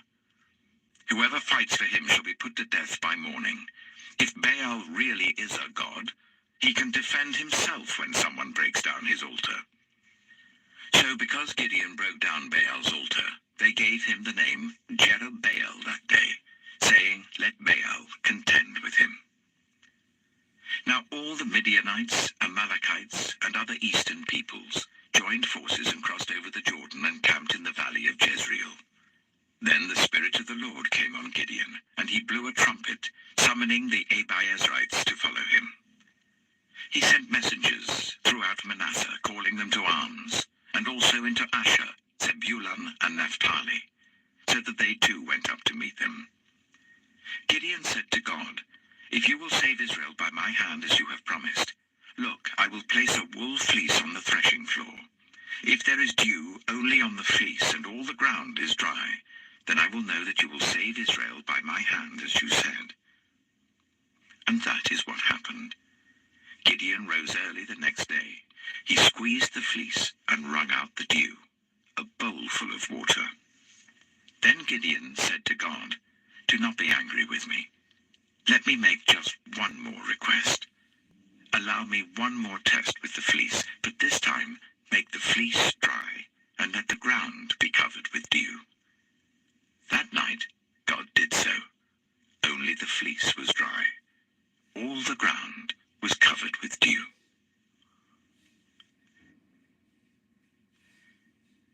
Judges chapter 7. Early in the morning, Jerubbaal, that is Gideon, and all his men camped at the spring of Harod. The camp of Midian was north of them in the valley near the hill of Moreh. The Lord said to Gideon, "You have too many men. I cannot deliver Midian into their hands, or Israel would boast against me. My own strength has saved me. Now announce to the army, anyone who trembles with fear may turn back and leave Mount Gilead." So 22,000 men left, while 10,000 remained. But the Lord said to Gideon, "There are still too many men. Take them down to the water, and I will thin them out for you there. If I say, 'This one shall go with you,' he shall go. But if I say, 'This one shall not go with you,' he shall not go." So Gideon took the men down to the water.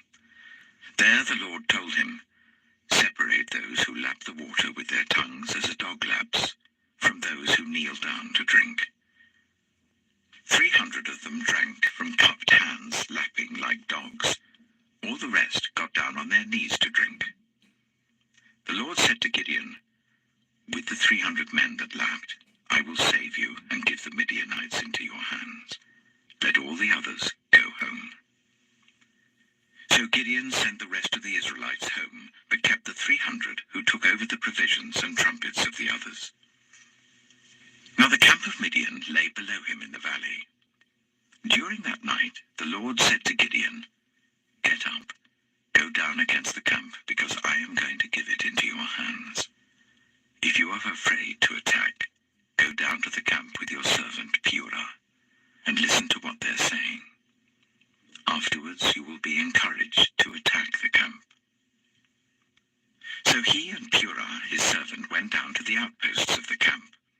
The Midianites, the Amalekites, and all the other eastern peoples had settled in the valley, thick as locusts.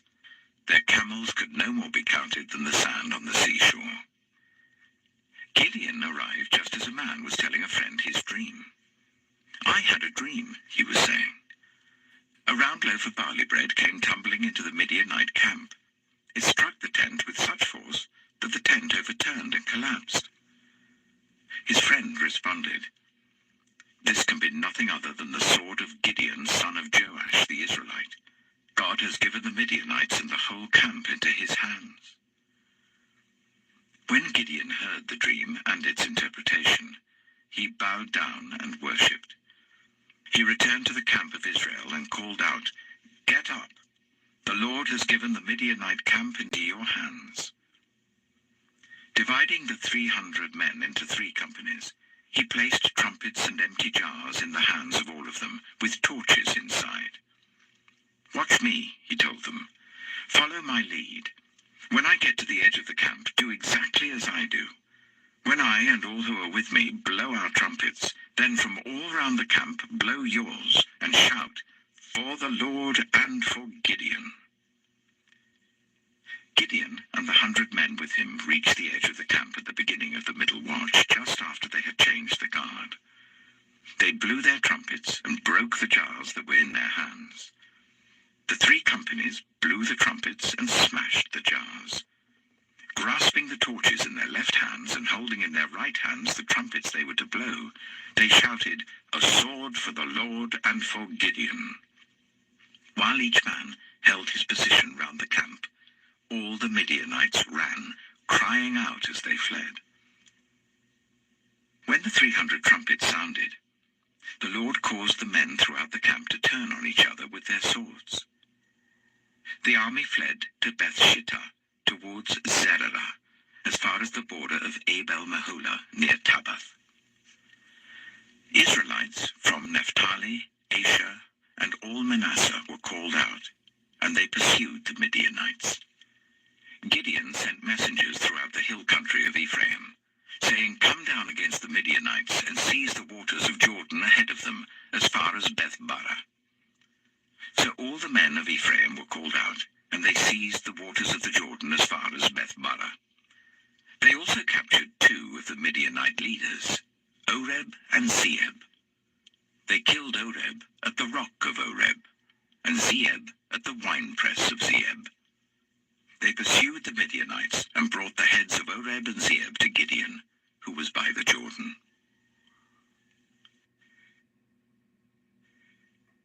Judges chapter 8. Now the Ephraimites asked Gideon, "Why have you treated us like this? Why didn't you call us when you went to fight Midian?" And they challenged him vigorously. But he answered them, "What have I accomplished compared to you?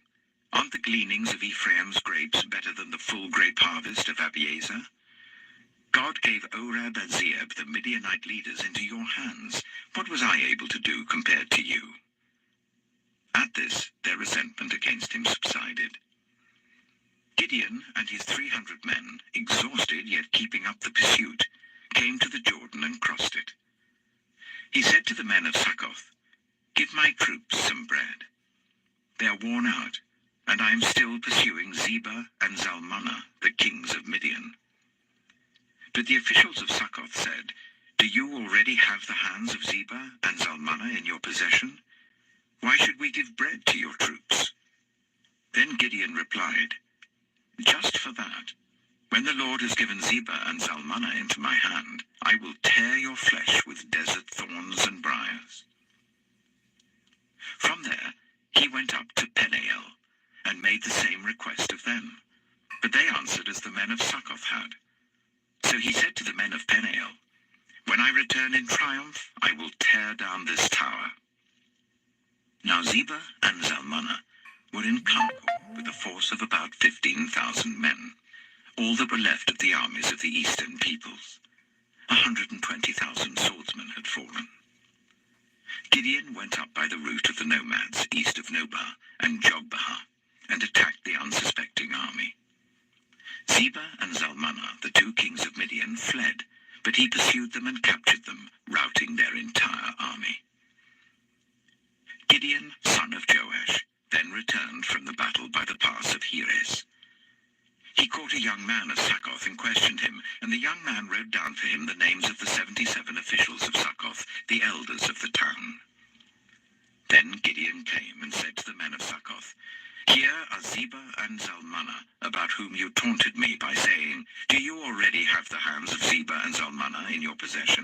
Why should we give bread to your exhausted men?" He took the elders of the town and taught the men of Succoth a lesson by punishing them with desert thorns and briars. He also pulled down the tower of Peniel and killed the men of the town. Then he asked Zebah and Zalmunna, "What kind of men did you kill at Tabor?" "Men like you," they answered, "each one with the bearing of a prince." Gideon replied, "Those were my brothers, the sons of my own mother. As surely as the Lord lives, if you had spared their lives, I would not kill you." Turning to Jether, his eldest son, he said, "Kill them." But Jether did not draw his sword because he was only a boy and was afraid. Zebah and Zalmunna said, "Come, do it yourself. As is the man, so is his strength." So Gideon stepped forward and killed them, and took the ornaments off their camels' necks.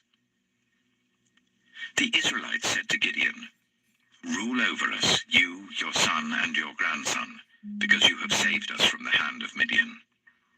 But Gideon told them, "I will not rule over you, nor will my son rule over you. The Lord will rule over you." And he said, "I do have one request, that each of you give me an earring from your share of the plunder." It was the custom of the Ishmaelites to wear gold earrings. They answered, "We'll be glad to give them." So they spread out a garment, and each of them threw a ring from his plunder onto it.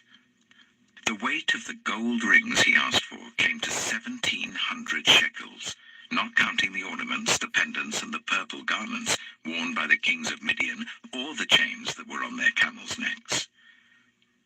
Gideon made the gold into an ephod, which he placed in Ophrah, his town. All Israel prostituted themselves by worshipping it there, and it became a snare to Gideon and his family. Thus Midian was subdued before the Israelites, and did not raise its head again. During Gideon's lifetime, the land had peace for 40 years. Jerubbaal, son of Joash, went back home to live. He had 70 sons of his own, for he had many wives. His concubine, who lived in Shechem, also bore him a son, whom he named Abimelech. Gideon, son of Joash, died at a good old age, and was buried in the tomb of his father Joash in Ophrah of the Abiezrites. No sooner had Gideon died than the Israelites again prostituted themselves to the Baals. They set up Baal-Berith as their god, and did not remember the Lord their God, who had rescued them from the hands of all their enemies on every side. They also failed to show any loyalty to the family of Jerubbaal, that is Gideon, in spite of all the good things he had done for them. Judges chapter 9. Abimelech, son of Jerubbaal, went to his mother's brothers in Shechem and said to them and to all his mother's clan, "Ask all the citizens of Shechem, which is better for you, to have all 70 of Jerubbaal's sons rule over you, or just one man? Remember, I am your flesh and blood." When the brothers repeated all this to the citizens of Shechem, they were inclined to follow Abimelech, for they said, "He is related to us." They gave him 70 shekels of silver from the temple of Baal-Berith, and Abimelech used it to hire reckless scoundrels who became his followers. He went to his father's home in Ophrah, and on one stone murdered his 70 brothers, the sons of Jerubbaal. But Jotham, the youngest son of Jerubbaal, escaped by hiding. Then all the citizens of Shechem and Beth Millo gathered beside the great tree at the pillar in Shechem to crown Abimelech king. When Jotham was told about this, he climbed up on the top of Mount Gerizim and shouted to them, "Listen to me, citizens of Shechem, so that God may listen to you." One day the trees went out to anoint a king for themselves. They said to the olive tree, "Be our king." But the olive tree answered, "Should I give up my oil, by which both gods and humans are honored, to hold sway over the trees?" Next, the trees said to the fig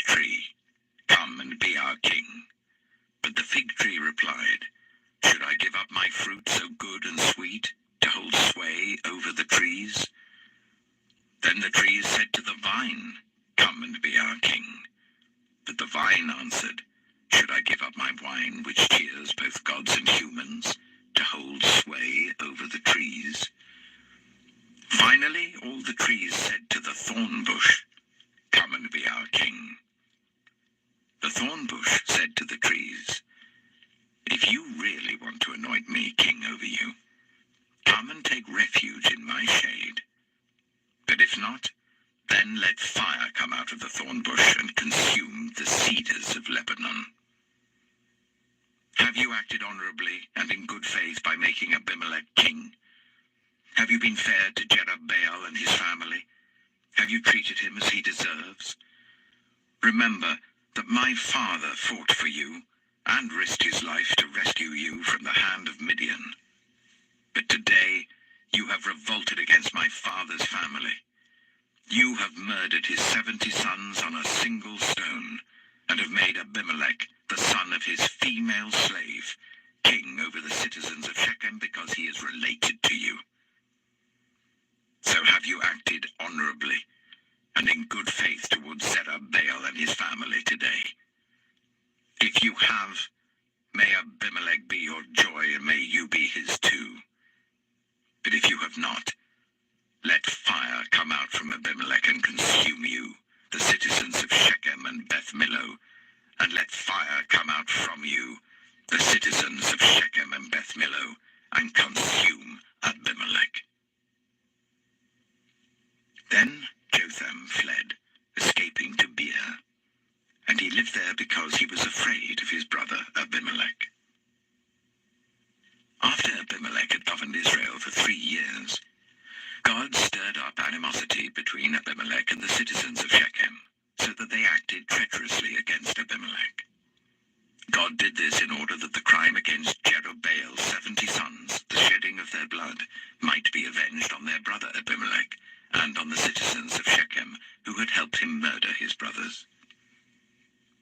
In opposition to him, these citizens of Shechem set men on the hilltops to ambush and rob everyone who passed by, and this was reported to Abimelech. Now Gaal, son of Ebed, moved with his clan into Shechem, and its citizens put their confidence in him. After they had gone out into the fields and gathered the grapes and trodden them, they held a festival in the temple of their god. While they were eating and drinking, they cursed Abimelech. Then Gaal, son of Ebed, said, "Who is Abimelech, and why should we Shechemites be subject to him? Isn't he Jerubbaal's son, and isn't Zebul his deputy? Serve the family of Hamor, Shechem's father. Why should we serve Abimelech? If only this people were under my command, then I would get rid of him. I would say to Abimelech, 'Call out your whole army.'" When Zebul, the governor of the city, heard what Gaal, son of Ebed, said, he was very angry. Under cover, he sent messengers to Abimelech, saying, "Gaal, son of Ebed, and his clan have come to Shechem, and are stirring up the city against you.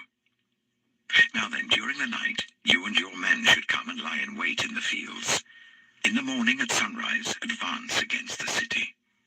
When Gaal and his men come out against you, seize the opportunity to attack them." So Abimelech and all his troops set out by night, and took up concealed positions near Shechem in 4 companies. Now Gaal, son of Ebed, had gone out and was standing at the entrance of the city gate, just as Abimelech and his troops came out from their hiding place. When Gaal saw them, he said to Zebul, "Look, people are coming down from the tops of the mountains." Zebul replied, "You mistake the shadows of the mountains for men." But Gaal spoke up again, "Look, people are coming down from the central hill, and a company is coming from the direction of the diviner's tree." Then Zebul said to him, "Where is your big talk now, you who said, 'Who is Abimelech that we should be subject to him?' Aren't these the men you ridiculed? Go out and fight them." So Gaal led out the citizens of Shechem and fought Abimelech. Abimelech chased him all the way to the entrance of the gate, and many were killed as they fled. Then Abimelech stayed in Arumah, and Zebul drove Gaal and his clan out of Shechem. The next day the people of Shechem went out to the fields, and this was reported to Abimelech. So he took his men, divided them into 3 companies, and set an ambush in the fields. When he saw the people coming out of the city, he rose to attack them. Abimelech and the companies with him rushed forwards to a position at the entrance of the city gate. Then 2 companies attacked those in the fields and struck them down. All that day, Abimelech pressed his attack against the city until he had captured it and killed its people. Then he destroyed the city and scattered salt over it. On hearing this, the citizens in the tower of Shechem went into the stronghold of the temple of El-Berith. When Abimelech heard that they had assembled there, he and all his men went up Mount Zalmon. He took an axe and cut off some branches which he lifted to his shoulders. He ordered the men with him, "Quick, do what you've seen me do." So all the men cut branches and followed Abimelech. They piled them against the stronghold and set it on fire with the people still inside. So all the people in the tower of Shechem, about 1,000 men and women, also died. Next, Abimelech went to Thebez and besieged it and captured it. Inside the city, however, was a strong tower to which all the men and women, all the people of the city, had fled. They had locked themselves in and climbed up on the tower roof. Abimelech went to the tower and attacked it. But as he approached the entrance to the tower to set it on fire, a woman dropped an upper millstone on his head and cracked his skull. Hurriedly, he called to his armor-bearer, "Draw your sword and kill me, so that they can't say a woman killed him." So his servant ran him through, and he died. When the Israelites saw that Abimelech was dead, they went home. Thus God repaid the wickedness that Abimelech had done to his father by murdering his 70 brothers. God also made the people of Shechem pay for all their wickedness. The curse of Jotham, son of Jerubbaal, came on them.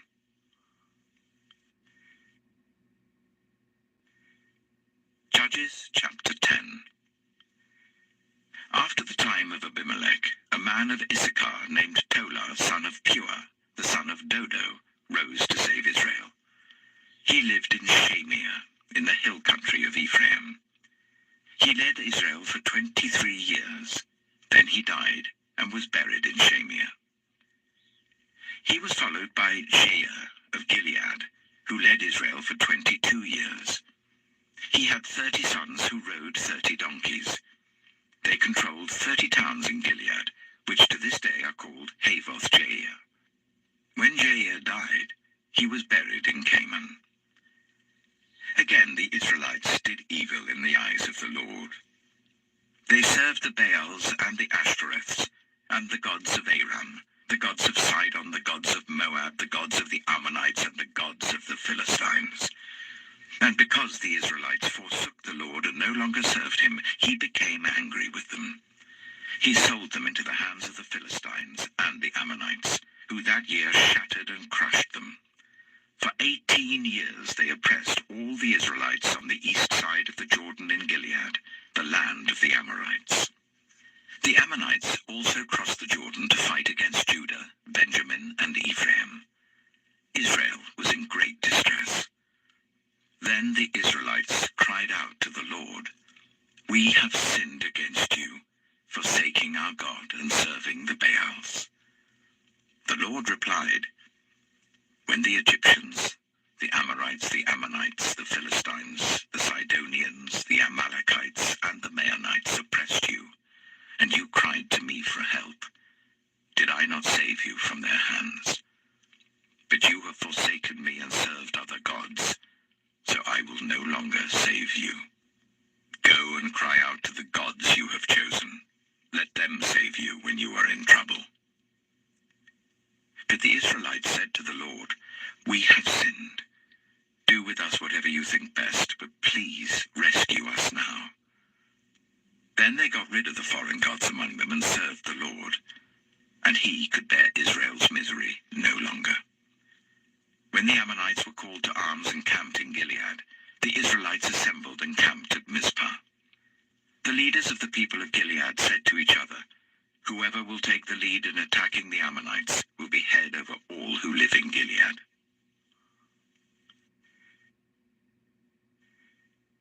Judges chapter 11. Jephthah, the Gileadite, was a mighty warrior. His father was Gilead. His mother was a prostitute. Gilead's wife also bore him sons, and when they were grown up, they drove Jephthah away. "You are not going to get any inheritance in our family," they said, "because you are the son of another woman." So Jephthah fled from his brothers and settled in the land of Tob, where a gang of scoundrels gathered around him and followed him. Sometime later, when the Ammonites were fighting against Israel, the elders of Gilead went to get Jephthah from the land of Tob. "Come," they said, "be our commander, so we can fight the Ammonites." Jephthah said to them, "Didn't you hate me and drive me from my father's house? Why do you come to me now when you're in trouble?" The elders of Gilead said to him, "Nevertheless, we are turning to you now. Come with us to fight the Ammonites, and you will be head over all of us who live in Gilead." Jephthah answered, "Suppose you take me back to fight the Ammonites, and the Lord gives them to me. Will I really be your head?" The elders of Gilead replied, "The Lord is our witness. We will certainly do as you say." So Jephthah went with the elders of Gilead, and the people made him head and commander over them. And he repeated all his words before the Lord in Mizpah. Then Jephthah sent messengers to the Ammonite king with the question, "What do you have against me that you have attacked my country?" The king of the Ammonites answered Jephthah's messengers, "When Israel came up out of Egypt, they took away my land from the Arnon to the Jabbok, all the way to the Jordan. Now give it back, peaceably." Jephthah sent messengers back to the Ammonite king, saying, "This is what Jephthah says. Israel did not take the land of Moab, or the land of the Ammonites. But when they came up out of Egypt, Israel went through the wilderness to the Red Sea and on to Kadesh. Then Israel sent messengers to the king of Edom, saying, 'Give us permission to go through your country.'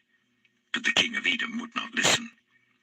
They sent also to the king of Moab, and he refused. So Israel stayed at Kadesh. Next, they traveled through the wilderness, skirted the lands of Edom and Moab, passed along the eastern side of the country of Moab, and camped on the other side of the Arnon. They did not enter the territory of Moab, for the Arnon was its border. Then Israel sent messengers to Sihon, king of the Amorites, who ruled in Heshbon, and said to him, 'Let us pass through your country to our own place.' Sihon, however, did not trust Israel to pass through his territory. He mustered all his troops and encamped at Jahaz and fought with Israel. Then the Lord, the God of Israel, gave Sihon and his whole army into Israel's hand, and they defeated them. Israel took over all the land of the Amorites who lived in that country, capturing all of it from the Arnon to the Jabbok and from the desert to the Jordan. Now since the Lord, the God of Israel, has driven the Amorites out before his people, Israel, what right have you to take it over?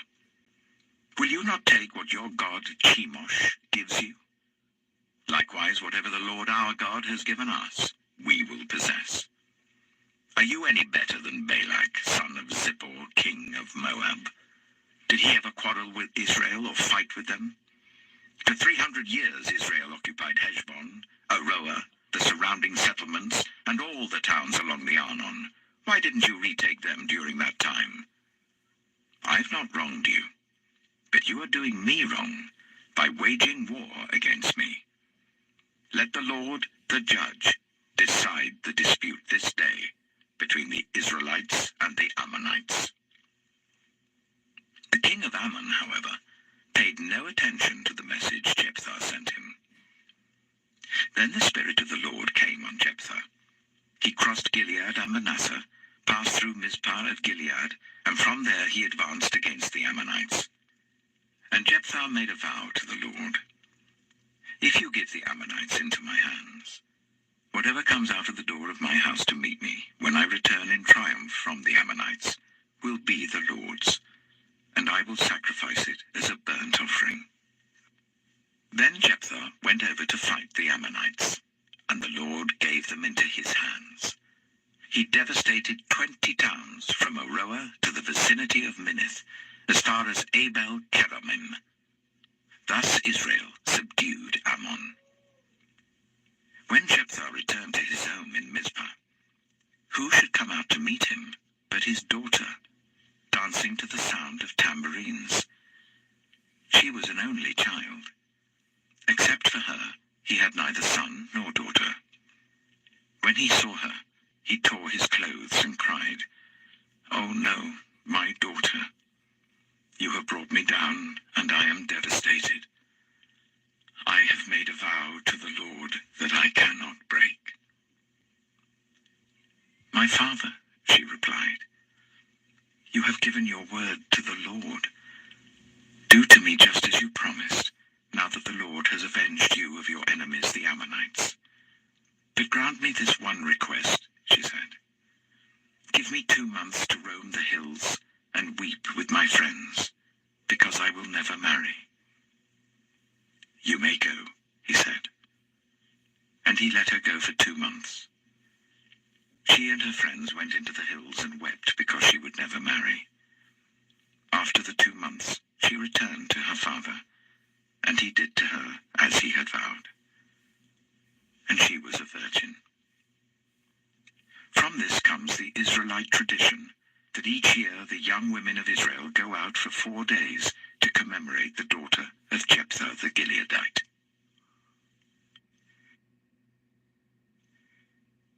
Judges chapter 12. The Ephraimite forces were called out, and they crossed over to Zaphon. They said to Jephthah, "Why did you go to fight the Ammonites without calling us to go with you? We're going to burn down your house over your head." Jephthah answered, "I and my people were engaged in a great struggle with the Ammonites, and although I called, you didn't save me out of their hands. When I saw that you wouldn't help, I took my life in my hands and crossed over to fight the Ammonites, and the Lord gave me victory over them. Now why have you come up today to fight me?" Jephthah then called together the men of Gilead and fought against Ephraim. The Gileadites struck them down because the Ephraimites had said, "You Gileadites are renegades from Ephraim and Manasseh." The Gileadites captured the fords of the Jordan leading to Ephraim. And whenever a survivor of Ephraim said, "Let me cross over," the men of Gilead asked him, "Are you an Ephraimite?" If he replied no, they said, "All right, say Shibboleth." If he said Sibboleth, because he could not pronounce the word correctly, they seized him and killed him at the fords of the Jordan. 42,000 Ephraimites were killed at that time. Jephthah led Israel for 6 years. Then Jephthah the Gileadite died and was buried in a town in Gilead. After him, Ibzan of Bethlehem led Israel. He had 30 sons and 30 daughters. He gave his daughters away in marriage to those outside his clan, and for his sons he brought in 30 young women as wives from outside his clan. Ibzan led Israel for 7 years. Then Ibzan died and was buried in Bethlehem. After him, Elon the Zebulunite led Israel for 10 years. Then Elon died and was buried in Ajalon, in the land of Zebulun. After him, Abdon, son of Hillel, from Pirathon, led Israel. He had 40 sons and 30 grandsons who rode on 70 donkeys. He led Israel for 8 years. Then Abdon, son of Hillel, died and was buried at Pirathon in Ephraim, in the hill country of the Amalekites.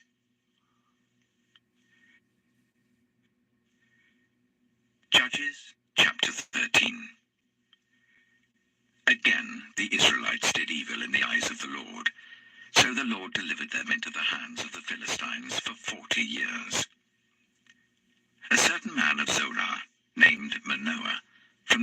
the Danites, had a wife who was childless, unable to give birth.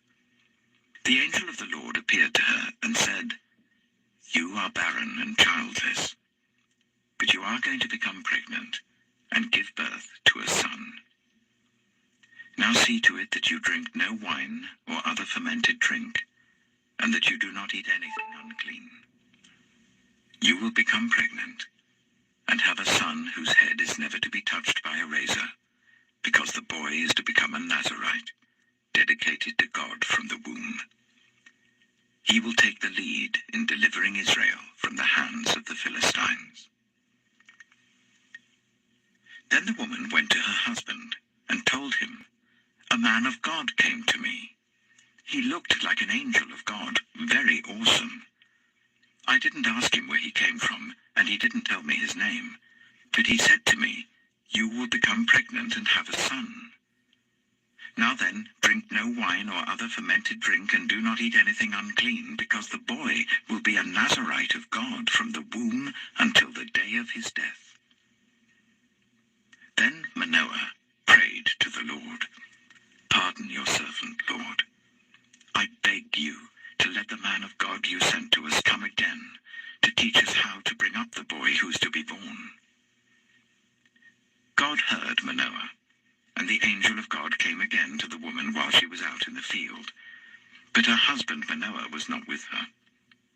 The woman hurried to tell her husband, 'He's here, the man who appeared to me the other day.' Manoah got up and followed his wife. When he came to the man, he said, 'Are you the man who talked to my wife?' 'I am,' he said. So Manoah asked him, 'When your words are fulfilled, what is to be the rule that governs the boy's life and work?' The angel of the Lord answered, 'Your wife must do all that I have told her. She must not eat anything that comes from the grapevine, nor drink any wine or other fermented drink, nor eat anything unclean. She must do everything I have commanded her.' Manoah said to the angel of the Lord, 'We would like you to stay until we prepare a young goat for you.' The angel of the Lord replied, 'Even though you detain me, I will not eat any of your food. But if you prepare a burnt offering, offer it to the Lord.' Manoah did not realize that it was the angel of the Lord. Then Manoah inquired of the angel of the Lord, 'What is your name, so that we may honor you when your word comes true?'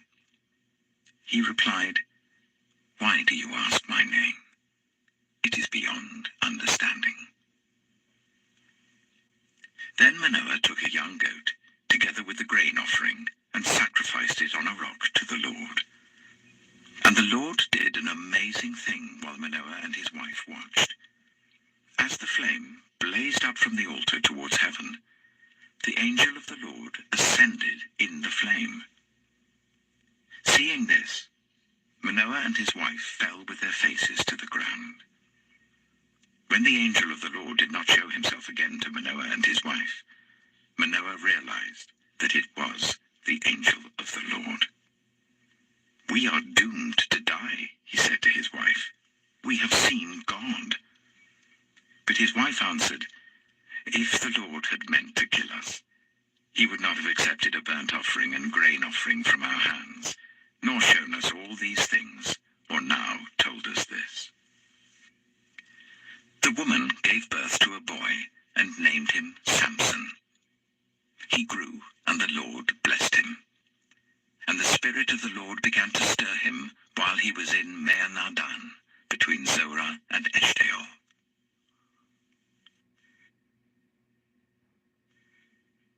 Judges chapter 14. Samson went down to Timnah and saw there a young Philistine woman. When he returned, he said to his father and mother, 'I've seen a Philistine woman in Timnah. Now get her for me as my wife.' His father and mother replied, 'Isn't there an acceptable woman among your relatives or among all our people? Must you go to the uncircumcised Philistines to get a wife?'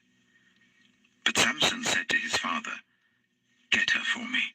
She's the right one for me.' His seeking an occasion to confront the Philistines, for at that time they were ruling over Israel. Samson went down to Timnah together with his father and mother. As they approached the vineyards of Timnah, suddenly a young lion came roaring towards him. The Spirit of the Lord came powerfully upon him, so that he tore the lion apart with his bare hands, as he might have torn a young goat. But he told neither his father nor his mother what he had done. Then he went down and talked with the woman, and he liked her. Some time later, when he went back to marry her, he turned aside to look at the lion's carcass, and in it he saw a swarm of bees and some honey. He scooped out the honey with his hands and ate as he went along. When he rejoined his parents, he gave them some, and they too ate it. But he did not tell them that he had taken the honey from the lion's carcass. Now his father went down to see the woman, and there Samson held a feast, as was customary for young men. When the people saw him, they chose 30 men to be his companions. "Let me tell you a riddle," Samson said to them. "If you can give me the answer within the 7 days of the feast, I will give you 30 linen garments and 30 sets of clothes. If you can't tell me the answer, you must give me 30 linen garments and 30 sets of clothes." "Tell us your riddle," they said. "Let's hear it." He replied, "Out of the eater, something to eat. Out of the strong, something sweet." For 3 days they could not give the answer. On the 4th day they said to Samson's wife, "Coax your husband into explaining the riddle for us, or we will burn you and your father's household to death. Did you invite us here to steal our property?" Then Samson's wife threw herself on him, sobbing, "You hate me. You don't really love me. You've given my people a riddle, but you haven't told me the answer." "I haven't even explained it to my father or mother," he replied, "so why should I explain it to you?" She cried the whole 7 days of the feast.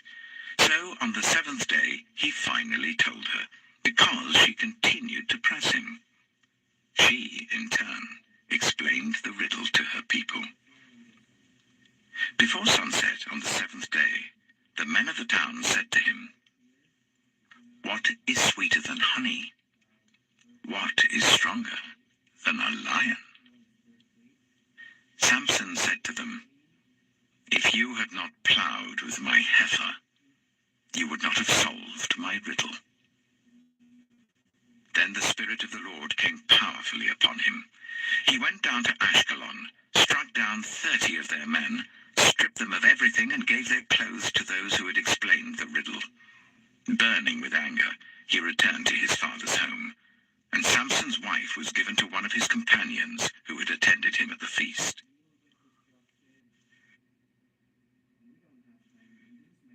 Judges chapter 15. Later on, at the time of wheat harvest, Samson took a young goat and went to visit his wife. He said, "I'm going to my wife's room." But her father would not let him go in. "I was so sure you hated her," he said, "that I gave her to your companion. Isn't her younger sister more attractive? Take her instead." Samson said to them, "This time I have a right to get even with the Philistines. I will really harm them." So he went out and caught 300 foxes and tied them tail to tail in pairs. He then fastened a torch to every pair of tails, lit the torches, and let the foxes loose in the standing corn of the Philistines. He burned up the shocks and standing corn, together with the vineyards and olive groves. When the Philistines asked, "Who did this?" they were told, "Samson the Timnite's son-in-law, because his wife was given to his companion." So the Philistines went up and burned her and her father to death. Samson said to them, "Since you have acted like this, I swear that I won't stop until I get my revenge on you." He attacked them viciously and slaughtered many of them. Then he went down and stayed in a cave in the rock of Etam. The Philistines went up and camped in Judah, spreading out near Lehi. The people of Judah asked, "Why have you come to fight us?" "We've come to take Samson prisoner," they answered, "to do to him as he did to us."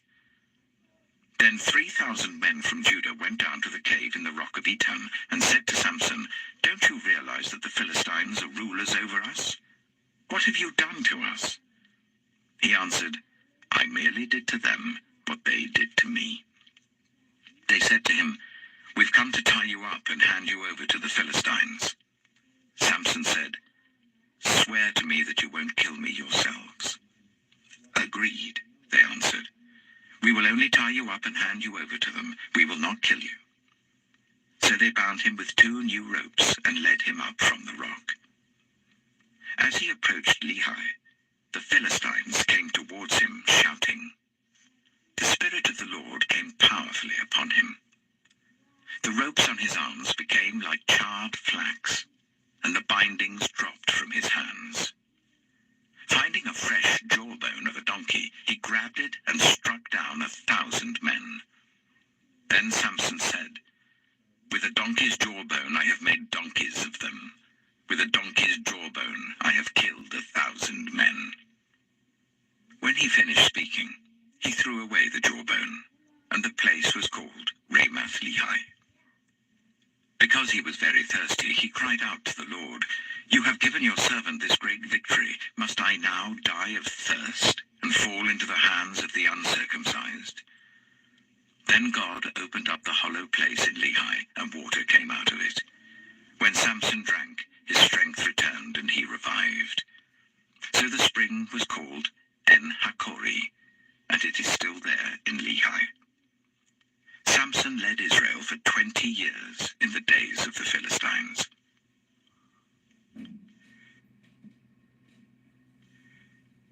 Judges chapter 16. One day, Samson went to Gaza, where he saw a prostitute. He went in to spend the night with her. The people of Gaza were told, "Samson is here." So they surrounded the place and lay in wait for him all night at the city gate. They made no move during the night, saying, "At dawn we will kill him." But Samson lay there only until the middle of the night. Then he got up and took hold of the doors of the city gate, together with the 2 posts, and tore them loose, bar and all. He lifted them to his shoulders and carried them to the top of the hill that faces Hebron. Sometime later, he fell in love with a woman in the valley of Sorek, whose name was Delilah. The rulers of the Philistines went to her and said, "See if you can lure him into showing you the secret of his great strength, and how we can overpower him, so that we may tie him up and subdue him. Each one of us will give you 1,100 shekels of silver." So Delilah said to Samson, "Tell me the secret of your great strength, and how you can be tied up and subdued." Samson answered her, "If anyone ties me with 7 fresh bowstrings that have not been dried, I'll become as weak as any other man." Then the rulers of the Philistines brought her 7 fresh bowstrings that had not been dried, and she tied him with them. With men hidden in the room, she called to him, "Samson, the Philistines are upon you." But he snapped the bowstrings as easily as a piece of string snaps when it comes close to a flame. So the secret of his strength was not discovered. Then Delilah said to Samson, "You've made a fool of me. You lied to me. Come now, tell me how you can be tied."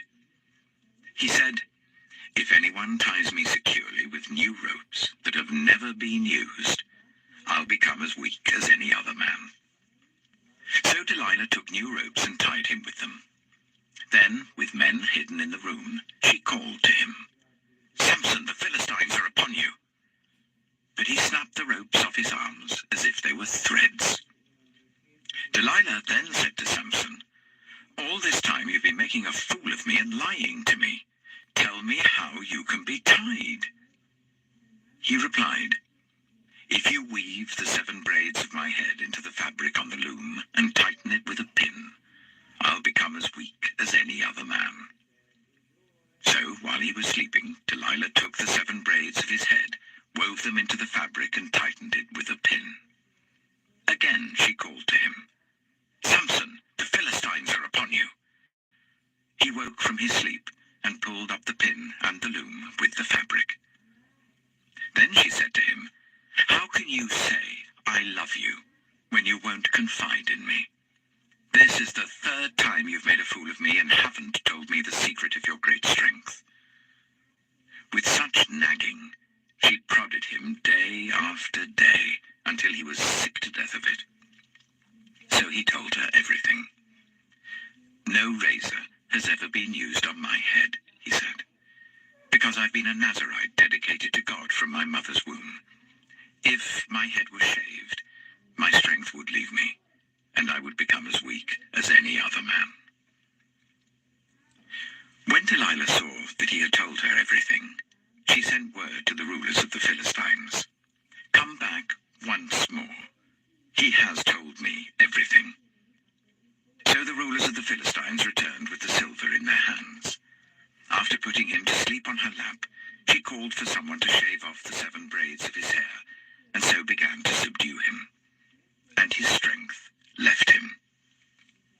Then she called, "Samson, the Philistines are upon you." He woke from his sleep and thought, "I'll go out as before and shake myself free." But he did not know that the Lord had left him. Then the Philistines seized him, gouged out his eyes, and took him down to Gaza.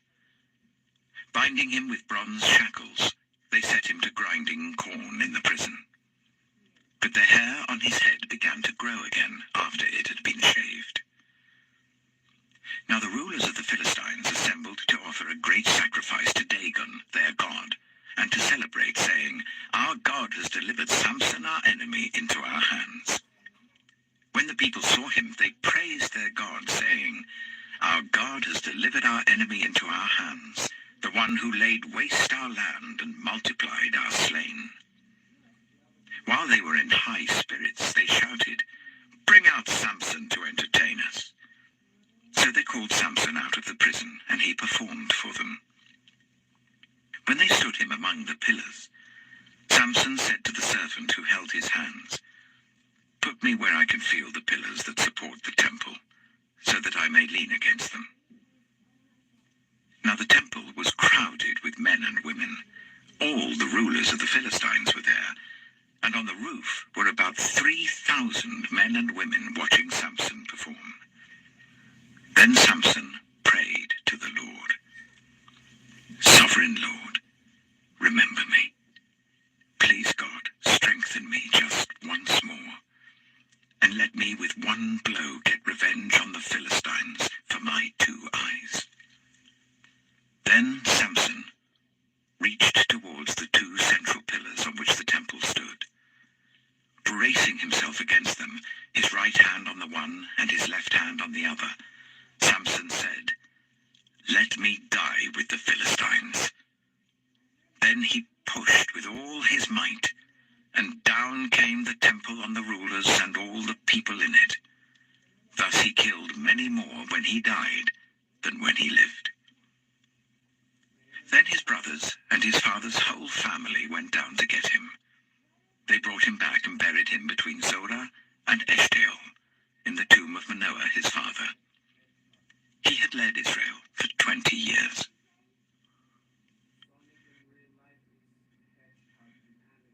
Judges chapter 17. Now a man named Micah from the hill country of Ephraim said to his mother, "The 1,100 shekels of silver that were taken from you and about which I heard you utter a curse, I have that silver with me. I took it." Then his mother said, "The Lord bless you, my son."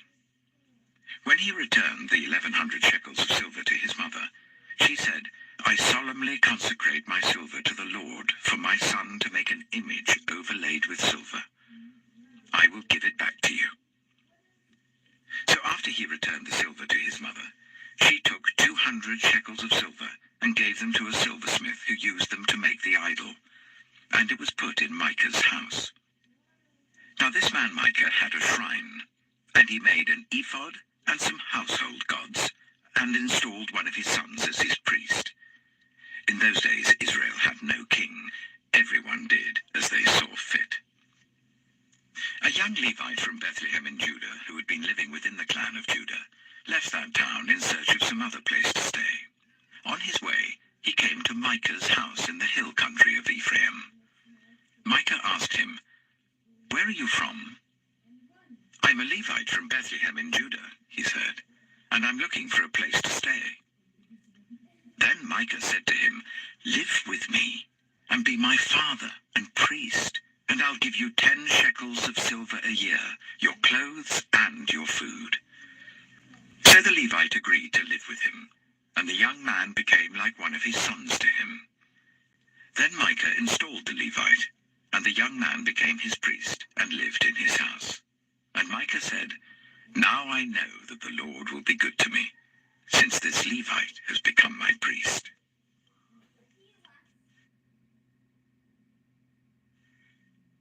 Judges chapter 18.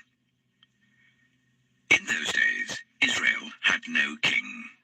And in those days, the tribe of the Danites was seeking a place of their own where they might settle, because they had not yet come into an inheritance among the tribes of Israel.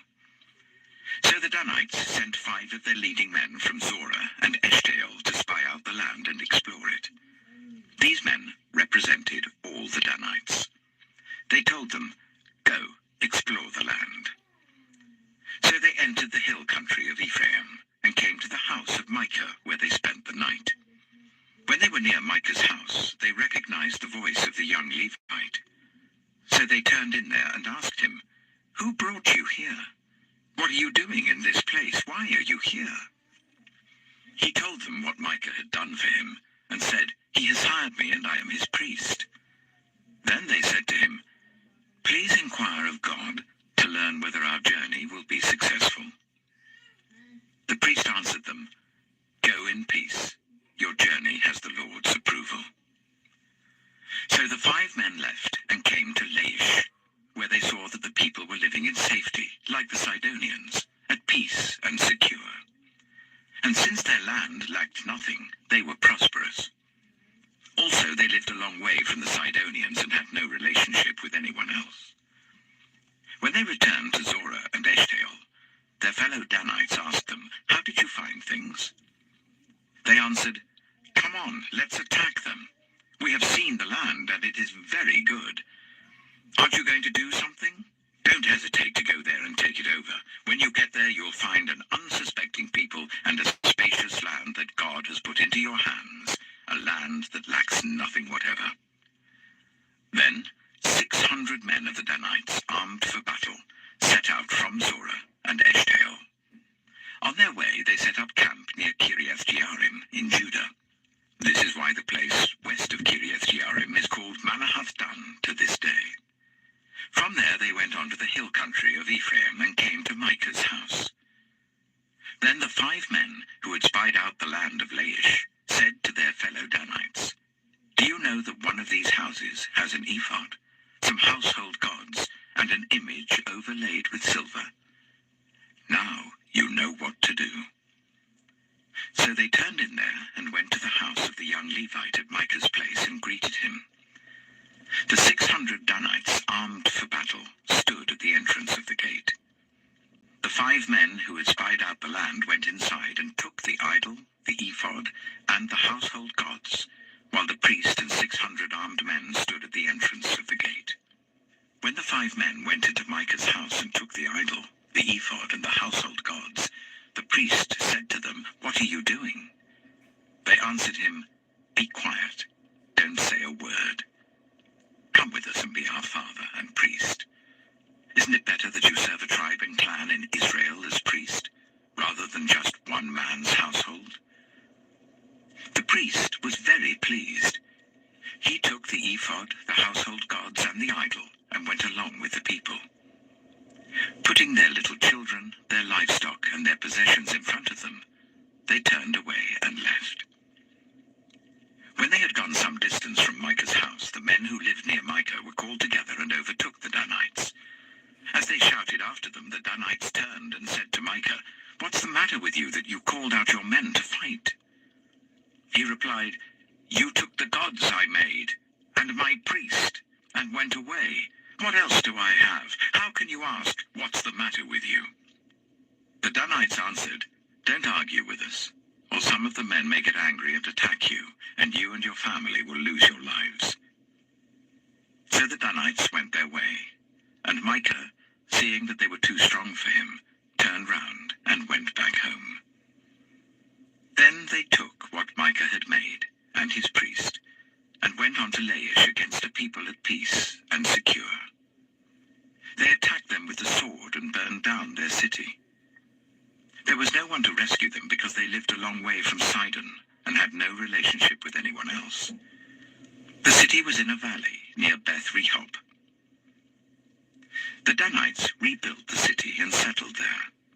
They named it Dan, after their ancestor Dan, who was born to Israel, though the city used to be called Laish. There the Danites set up for themselves the idol, and Jonathan, son of Gershom, the son of Moses, and his sons were priests for the tribe of Dan until the time of the captivity of the land. They continued to use the idol Micah had made, all the time the house of God was in Shiloh.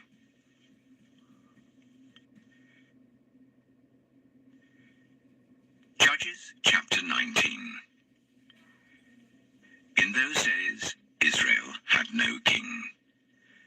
Now a Levite who lived in a remote area in the hill country of Ephraim took a concubine from Bethlehem in Judah, but she was unfaithful to him. She left him and went back to her parents' home in Bethlehem, Judah. After she had been there for 4 months, her husband went to persuade her to return. He had with him his servant and 2 donkeys. She took him into her parents' home, and when her father saw him, he gladly welcomed him. His father-in-law, the woman's father, prevailed on him to stay. So he remained with him 3 days, eating and drinking and sleeping there.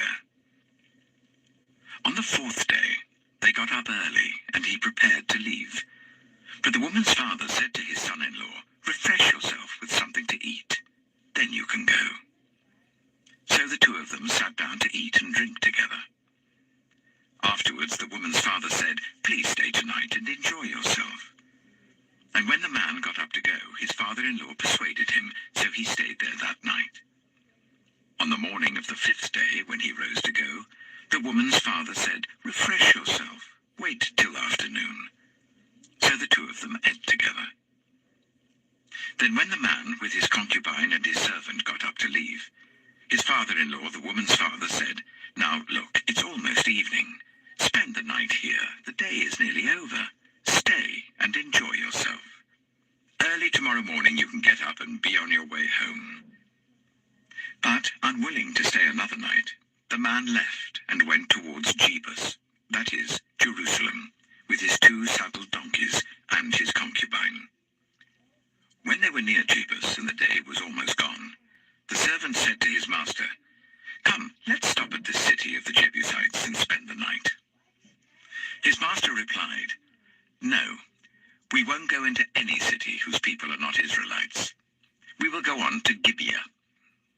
He added, Come, let's try to reach Gibeah or Ramah and spend the night in one of those places. So they went on, and the sun set as they neared Gibeah in Benjamin. There they stopped to spend the night. They went and sat in the city square, but no one took them in for the night. That evening, an old man from the hill country of Ephraim, who was living in Gibeah, the inhabitants of the place were Benjaminites, came in from his work in the fields.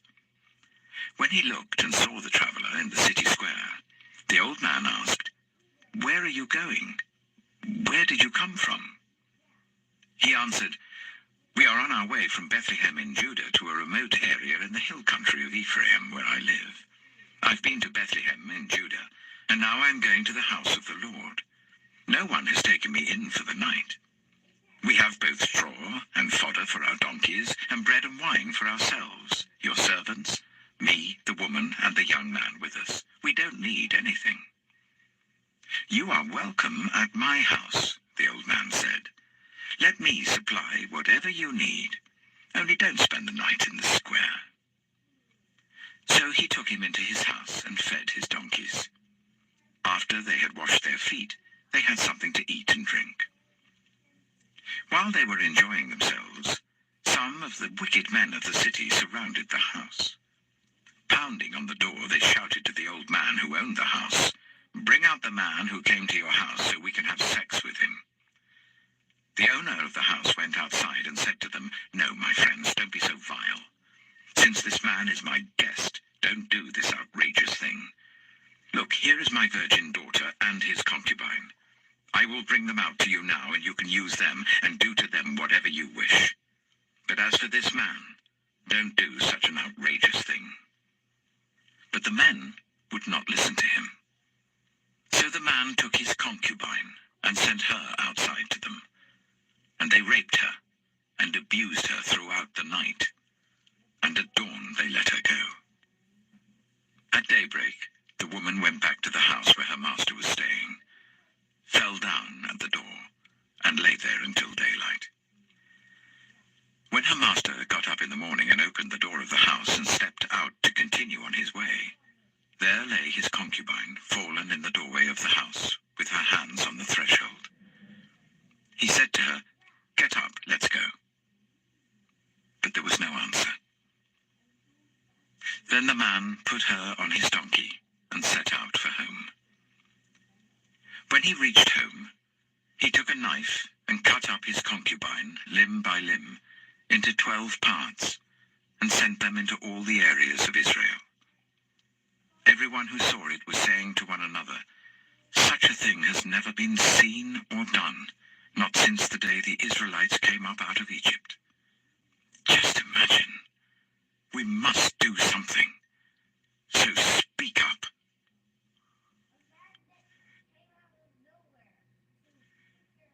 Judges chapter 20. Then all Israel, from Dan to Beersheba, and from the land of Gilead, came together as one and assembled before the Lord in Mizpah. The leaders of all the people of the tribes of Israel took their places in the assembly of God's people, 400,000 men armed with swords. The Benjaminites heard that the Israelites had gone up to Mizpah. Then the Israelites said, "Tell us how this awful thing happened." So the Levite, the husband of the murdered woman, said, "I and my concubine came to Gibeah in Benjamin to spend the night. During the night the men of Gibeah came after me and surrounded the house, intending to kill me. They raped my concubine and she died. I took my concubine, cut her into pieces, and sent one piece to each region of Israel's inheritance, because they committed this lewd and outrageous act in Israel. Now all you Israelites, speak up and tell me what you've decided to do." All the men rose up together as one, saying, "None of us will go home. No, not one of us will return to his house. But now this is what we'll do to Gibeah. We'll go up against it in the order decided by casting lots. We'll take 10 men out of every 100 from all the tribes of Israel, and 100 from 1,000, and 1,000 from 10,000, to get provisions for the army. Then when the army arrives at Gibeah in Benjamin, it could give them what they deserve for this outrageous act done in Israel." So all the Israelites got together and united as one against the city. The tribes of Israel sent messengers throughout the tribe of Benjamin, saying, "What about this awful crime that was committed among you? Now turn those wicked men of Gibeah over to us, so that we may put them to death and purge the evil from Israel." But the Benjaminites would not listen to their fellow Israelites. From their towns they came together at Gibeah to fight against the Israelites.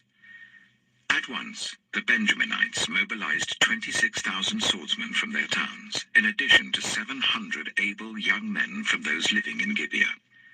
Among all these soldiers, there were 700 select troops who were left-handed, each of whom could sling a stone at a hair and not miss.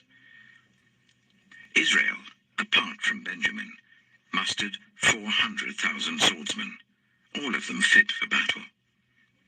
The Israelites went up to Bethel and inquired of God. They said, "Who of us is to go up first to fight against the Benjaminites?" The Lord replied, "Judah shall go first." The next morning,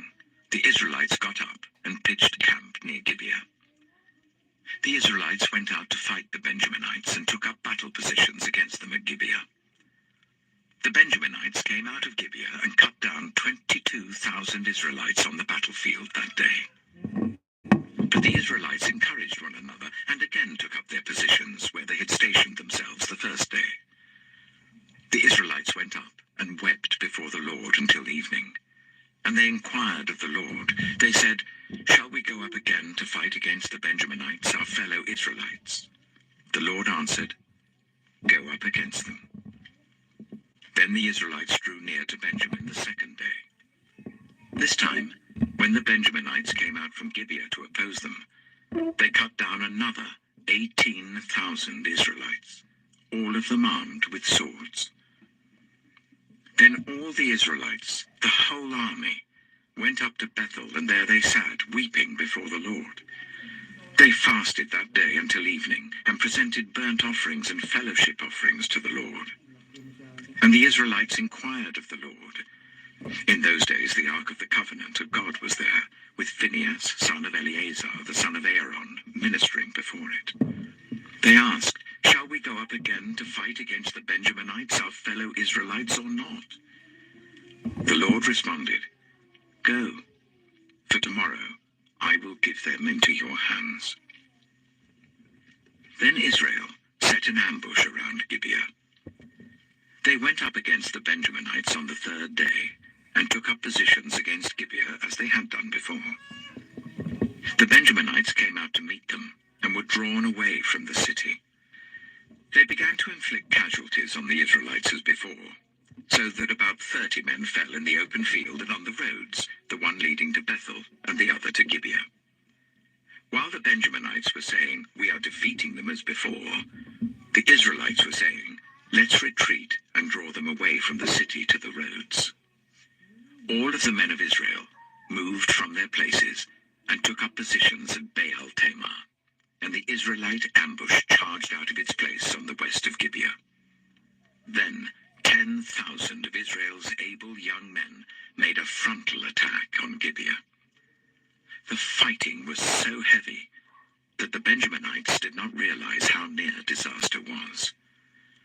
The Lord defeated Benjamin before Israel, and on that day the Israelites struck down 25,100 Benjaminites, all armed with swords. Then the Benjaminites saw that they were beaten. Now the men of Israel had given way before Benjamin, because they relied on the ambush they had set near Gibeah. Those who had been in ambush made a sudden dash into Gibeah, spread out and put the whole city to the sword. The Israelites had arranged with the ambush so that they should send up a great cloud of smoke from the city, and then the Israelites would counterattack. The Benjaminites had begun to inflict casualties on the Israelites, about 30, and they said, "We are defeating them as in the first battle." But when the column of smoke began to rise from the city, the Benjaminites turned and saw the whole city going up in smoke. Then the Israelites counterattacked, and the Benjaminites were terrified, because they realized that disaster had come on them. So they fled before the Israelites in the direction of the wilderness, but they could not escape the battle. And the Israelites who came out of the towns cut them down there. They surrounded the Benjaminites, chased them, and easily overran them in the vicinity of Gibeah on the east. 18,000 Benjaminites fell, all of them valiant fighters. As they turned and fled towards the wilderness to the rock of Rimmon, the Israelites cut down 5,000 men along the roads. They kept pressing after the Benjaminites as far as Gidom, and struck down 2,000 more. On that day, 25,000 Benjaminite swordsmen fell, all of them valiant fighters. But 600 of them turned and fled into the wilderness to the rock of Rimmon, where they stayed for 4 months. The men of Israel went back to Benjamin and put all the towns to the sword, including the animals and everything else they found. All the towns they came across, they set on fire.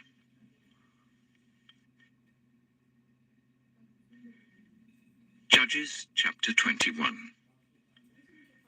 The men of Israel had taken an oath at Mizpah. "Not one of us will give his daughter in marriage to a Benjaminite." The people went to Bethel, where they sat before God until evening, raising their voices and weeping bitterly. "Lord, God of Israel," they cried, "why has this happened to Israel? Why should one tribe be missing from Israel today?" Early the next day the people built an altar and presented burnt offerings and fellowship offerings. Then the Israelites asked, "Who from all the tribes of Israel has failed to assemble before the Lord?" For they had taken a solemn oath that anyone who failed to assemble before the Lord at Mizpah was to be put to death. Now the Israelites grieved for the tribe of Benjamin, their fellow Israelites. "Today one tribe is cut off from Israel," they said. "How can we provide wives for those who are left, since we have taken an oath by the Lord not to give them any of our daughters in marriage?" Then they asked, "Which one of the tribes of Israel failed to assemble before the Lord at Mizpah?" They discovered that no one from Jabesh Gilead had come to the camp for the assembly. For when they counted the people, they found that none of the people of Jabesh Gilead were there. So the assembly sent 12,000 fighting men with the instructions to go to Jabesh Gilead and put to the sword those living there, including the women and children. "This is what you are to do," they said. "Kill every male and every woman who is not a virgin." They found among the people living in Jabesh Gilead 400 young women who had never slept with a man, and they took them to the camp at Shiloh in Canaan. Then the whole assembly sent an offer of peace to the Benjaminites at the rock of Rimmon. So the Benjaminites returned at that time, and were given the women of Jabesh Gilead, who had been spared. But there were not enough for all of them. The people grieved for Benjamin because the Lord had made a gap in the tribes of Israel.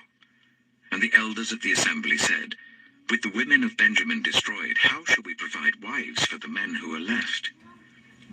"The Benjaminite survivors must have heirs," they said, "so that a tribe of Israel will not be wiped out.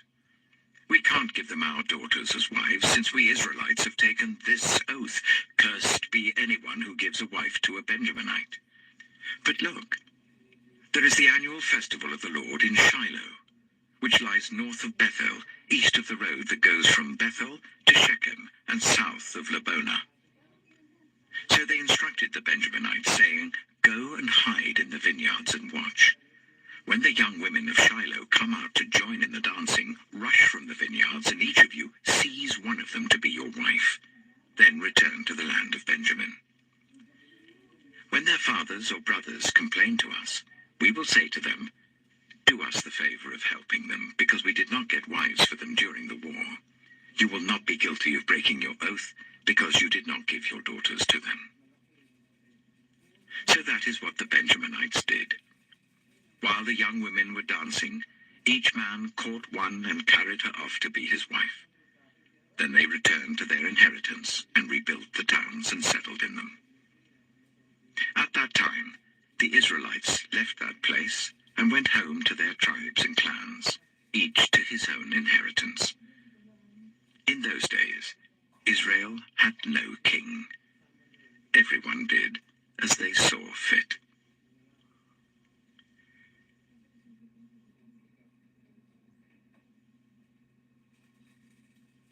The Book of Ruth. Ruth, chapter 1. In the days when the judges ruled, there was a famine in the land. So a man from Bethlehem in Judah, together with his wife and 2 sons, went to live for a while in the country of Moab. The man's name was Elimelech. His wife's name was Naomi, and the names of his 2 sons were Mahlon and Kilian. They were Ephrathites from Bethlehem, Judah, and they went to Moab and lived there. Now Elimelech, Naomi's husband, died, and she was left with her 2 sons.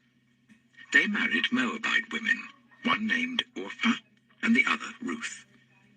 After they lived there about 10 years, both Mahlon and Kilian also died, and Naomi was left without her 2 sons and her husband. When Naomi heard in Moab that the Lord had come to the aid of his people by providing food for them, she and her her daughters-in-law prepared to return home from there. With her 2 daughters-in-law, she left the place where she had been living and set out on the road that would take them back to the land of Judah. Then Naomi said to her 2 daughters-in-law, "Go back, each of you, to your mother's home. May the Lord show you kindness, as you have shown kindness to your dead husbands and to me. May the Lord grant that each of you will find rest in the home of another husband." Then she kissed them goodbye, and they wept aloud, and said to her, "We will go back with you to your people." But Naomi said, "Return home, my daughters. Why would you come with me?